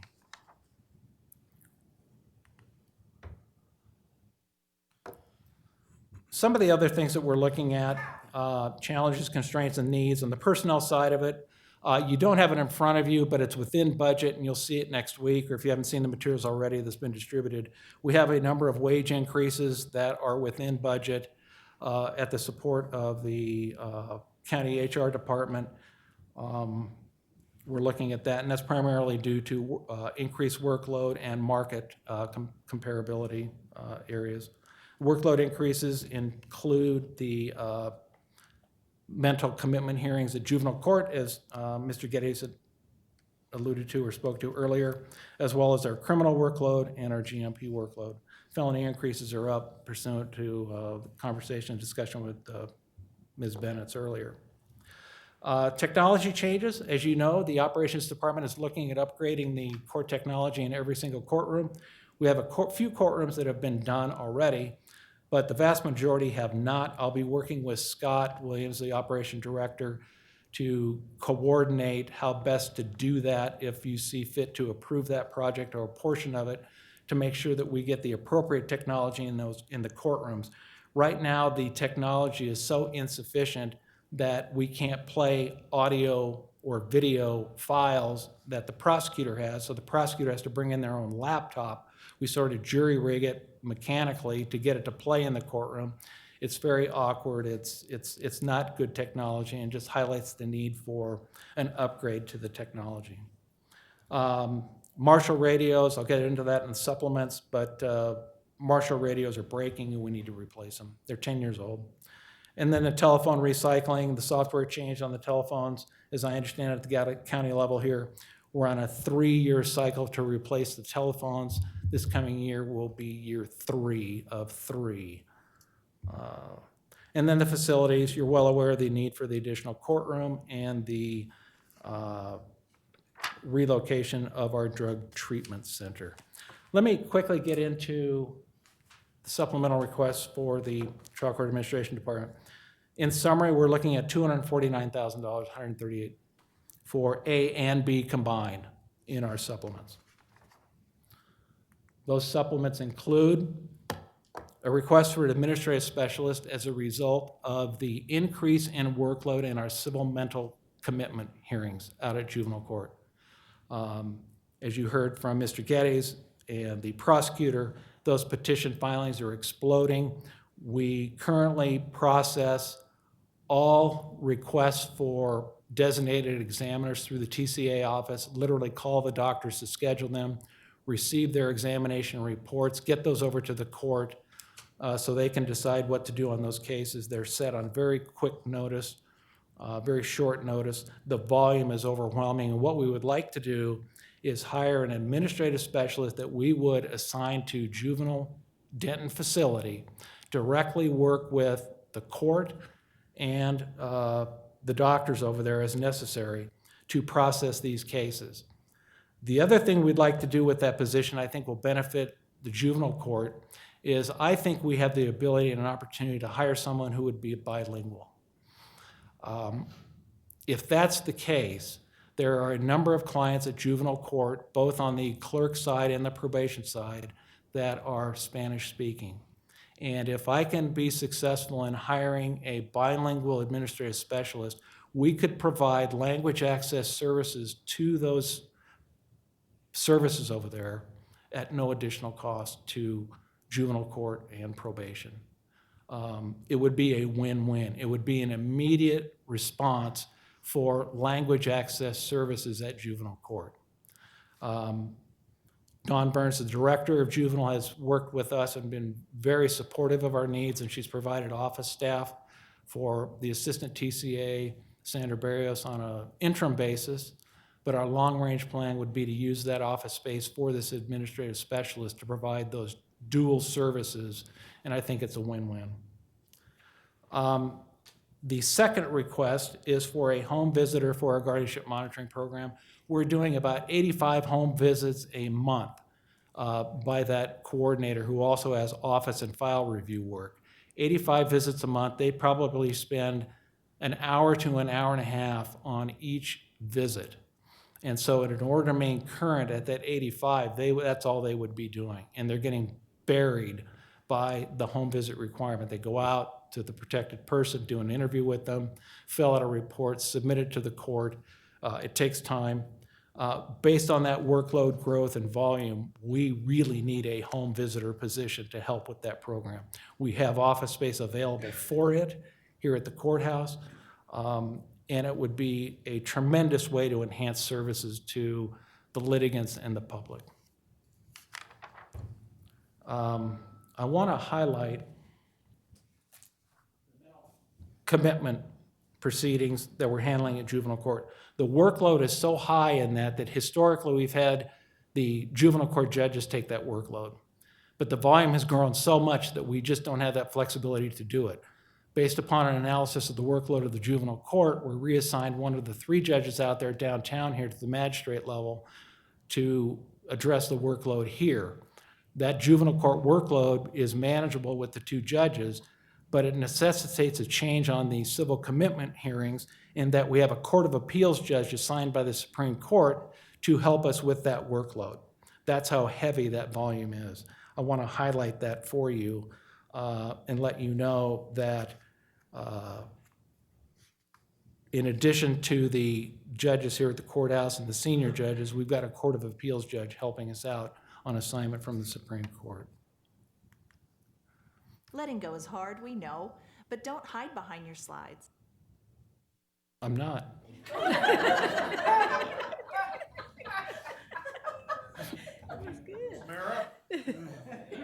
Bug? Phil? This slide here is a representation of what our supplemental requests are in the B budget. They're pretty straightforward. Most of these are one-time expenses.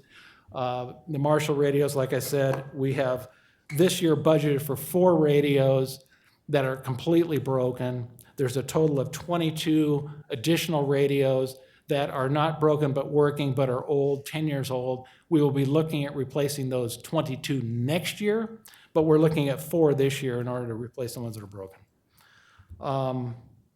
Telephone upgrade, as I said earlier, we're doing telephone replacement by floor at the court. We did floor 5, I believe, last year. We're doing floor 4 this year. The second floor will be done next year, and that's about 66 phones per floor. Conference phones, we have a request for a conference phone here at the courthouse as well as juvenile in order to conduct conference calls in court. That's an important technology that we need in the courtroom and available, particularly at juvenile court.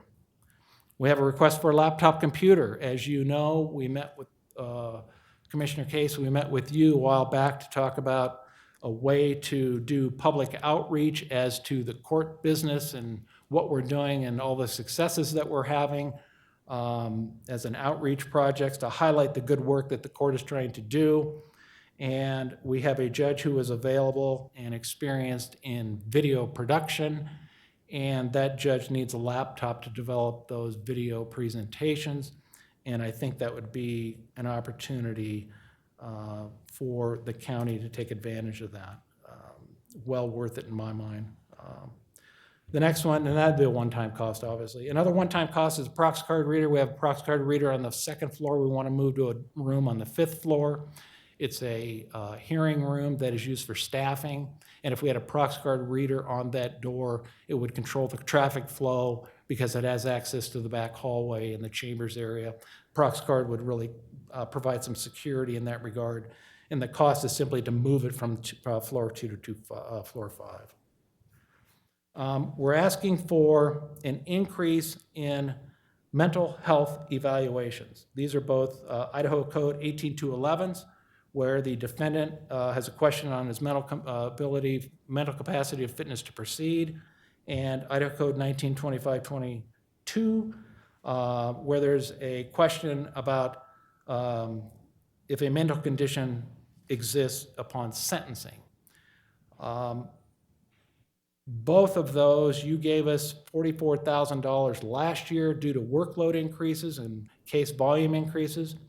We were hoping that that one-time allocation would cover the cost with a carryover with that level for this coming year. It's not going to make it. And so we're looking for an additional allocation of $35,000. We're also looking for $35,000 allocation to cover DE evaluations on mental commitment hearings at juvenile court. Again, last year you gave us $21,000. It was a one-time.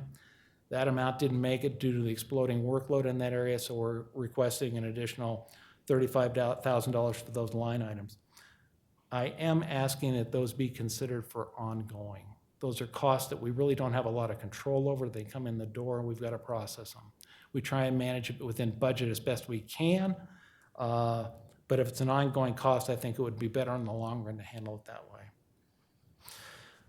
Then the other thing is a $5,000 request for domestic violence treatment.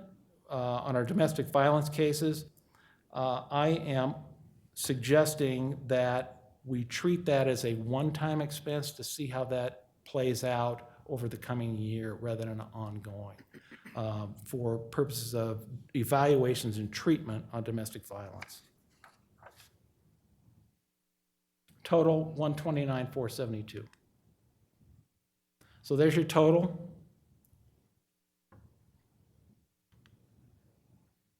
Problem-solving court, let's shift problem-solving court. Self-supported through the drug court fund, through revenues from the Supreme Court, through reimbursement.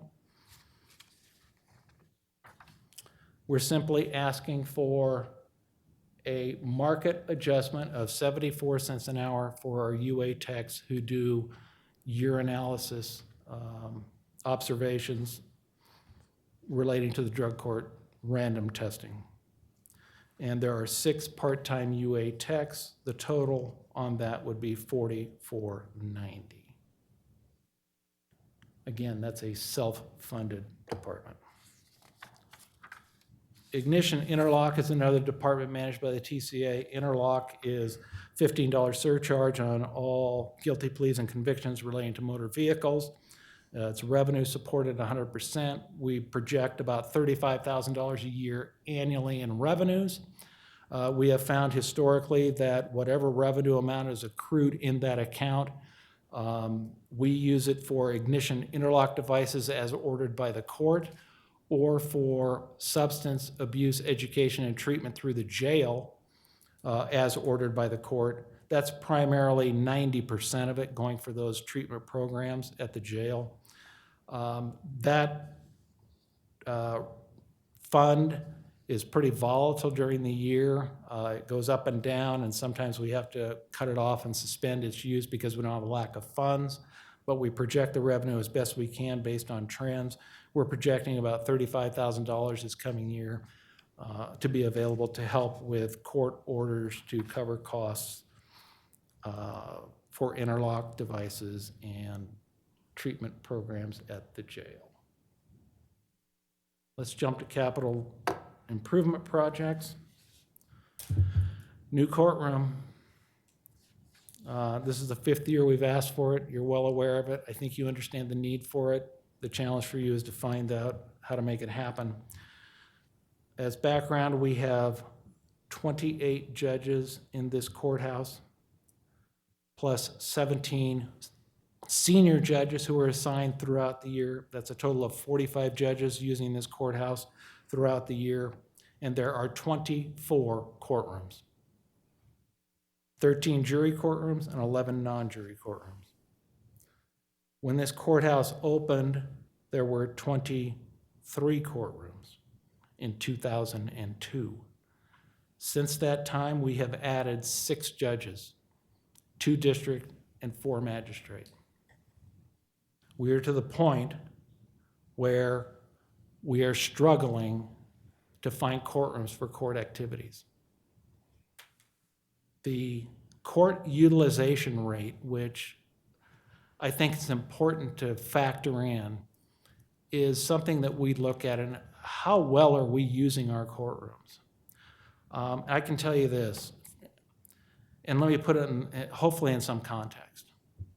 I've been a court administrator for 37 years now in 4 courts in 3 states. That's all I know.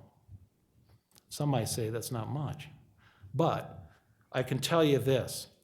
In the other careers that I had in those other states, we monitored courtroom utilization.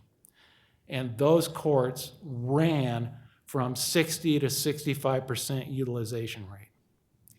We are experiencing here in Ada County an 83% utilization rate of our courtrooms. That is a significantly high level for the volume of work we're doing here. We're running out of space, and I think you know that we're utilizing this hearing room as a courtroom 1 day a week. We could probably transition that to more days per week with your understanding and cooperation. We're trying not to do that, but it highlights the need for a courtroom. And the capital project request for the courtroom would be on the second floor. I know there's some concerns generally about other departments and the criminal justice agencies, public defender, prosecutor. How is that going to affect their operation?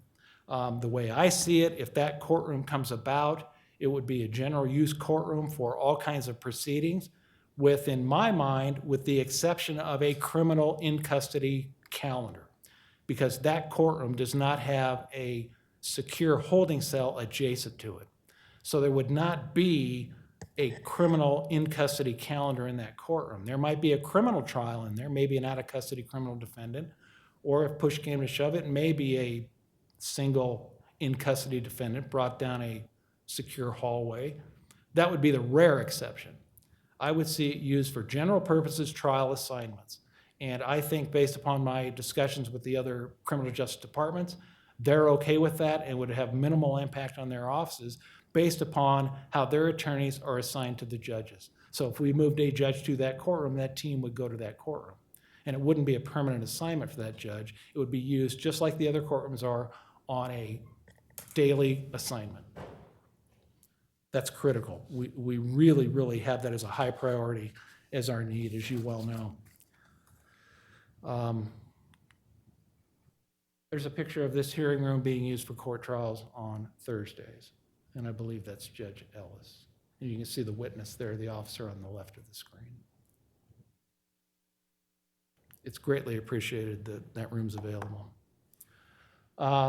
Drug treatment facility, as you know, for a number of years, we have asked for a relocation of our treatment center from the Benjamin campus. While we moved over there, 5, 6, 7 years ago, something along those lines, it was anticipated to be a welcome change from the inadequate facilities they had prior to that. What we've found over time is that the clientele is not a good mix with county business, number one. Number two, we're out of space over there now based upon the volume of work that we're doing. And we have some dedicated drug court funds earmarked, subject to your authorization, to purchase a new building and move the treatment center to a central location, convenient to the parties that are going to be using it within the county. And we think it would be a better use of the facilities. It would be give more flexibility for the use of the Benjamin facility for the county. And again, that's funded through the drug court fund at no cost to the county. That's revenue reimbursement from the Supreme Court. I think the drug court fund has a fund balance of a little over 4, something like that. I won't put Kathleen on the spot, but I think it's about a little over 4. We're looking at about 2.9. We think we can get in somewhere. Haven't surveyed the market extensively, but we think with an earmark of 2.9, we could find a building and relocate our treatment services to a more efficient building.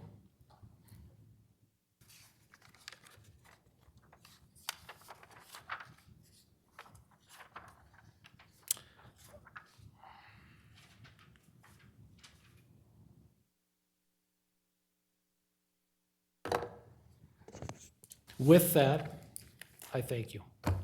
Thank you, Larry. Very well done. Questions for Larry? Just a comment, Mr. Chairman, if I could, appreciate everything that you said, Larry, and I know we've heard some of this for several years, quite frankly, and I understand, feel your pain, and, we can't make any promises, but certainly that you make a very compelling argument for all of these needs that you have. Appreciate your presentation. Again, it was very well done. Appreciate your staff. You do an excellent job. You have to work with Larry, downside, but I'm kidding. We love Larry. Thank you. Could you say that again? Thank you. We love Larry. Comments Sure, or questions? questions. Okay. Yeah, Larry, do you know what the estimated cost is per square foot for a new courtroom? I mean, brand new, not remodeled, but say we found some space somewhere. And we No, I only know the total cost estimate provided through ops, 1.57. I don't know what that translates to per square foot. I do not know. That's the total overall cost. I don't know the answer to that. We can get that from operations during our deliberation over the next And I week or think, so. Mr. Chairman, and I think it's, when we were discussing the courtroom, the idea was to build a courtroom that can handle juries, kind of a full service. Yes, we were space. looking Yeah, at It wasn't a it's small hearing room, it was a. right. It's planned as a 12-person jury courtroom. There's space to accommodate that configuration, and that would provide the greatest flexibility for use. By the way, That estimated of the 1.57 million, that would be to remodel something in this building? no, that's to build something new in a shelled space on the second floor that's designed for a courtroom. Has there ever been any thought about building some type of a courtroom out at the public safety building? There is a hearing room out there for video proceedings, I but know that, no, but- not that I'm aware of. And then my last question is why is a phone upgrade needed every 3 years? We're splitting the cost over 3 years because there are so many of them that we're doing it by floor. We're doing about 66 per year, and based upon the cost of the phone, we're spreading that cost over 3 years. And the phones that are being replaced, Are the Cisco phones, recommendation of IT, there's a software change required, and now if phones break, we'll have to buy the newer model. Recommendation good enough, IT. thank you, sir. Thank you, Mr. Chairman. Larry, I don't necessarily have any questions other than just a couple of comments. Be kind. Well, you know me and my sense of humor, right? You know, it's been a pleasure working with you over the last 6 years and working with the courts. You guys do a tough job, and the years I've been here, I think you've been extremely fiscally conservative in your asks of us. I think you, with the current administrative judge we have here, that we're in good hands moving forward. Judge Moody, I've got a lot of respect for you and how you administer the courts in that capacity. So thank you for that, and of course your staff, wonderful people and doing an excellent job. So keep up the good work. We're going to be deliberating. It'll be interesting conversations next week. So thank you for your presentation. Thank you, Commissioners, for your time. Thanks. Having said that, that brings us to the conclusion of today's agenda. Tomorrow morning at 8:30, we will start off with Parks and Waterways, followed at 9 o'clock by the weed, pest, and mosquito, and then beginning at 9:30 for about a half hour or so, we're going to discuss what the next steps are in the process, starting off Monday with deliberation on everything that's been presented. So we thank you all, for those of you who have presented, and let us know what your needs and are. We take all of this into I don't know what the word I'm looking for here is. We look at this all seriously. We know you have needs. It's a matter of money, how much we've got, how we spread it around. But again, we appreciate everything you do. So we will be in recess until tomorrow morning at 8:30.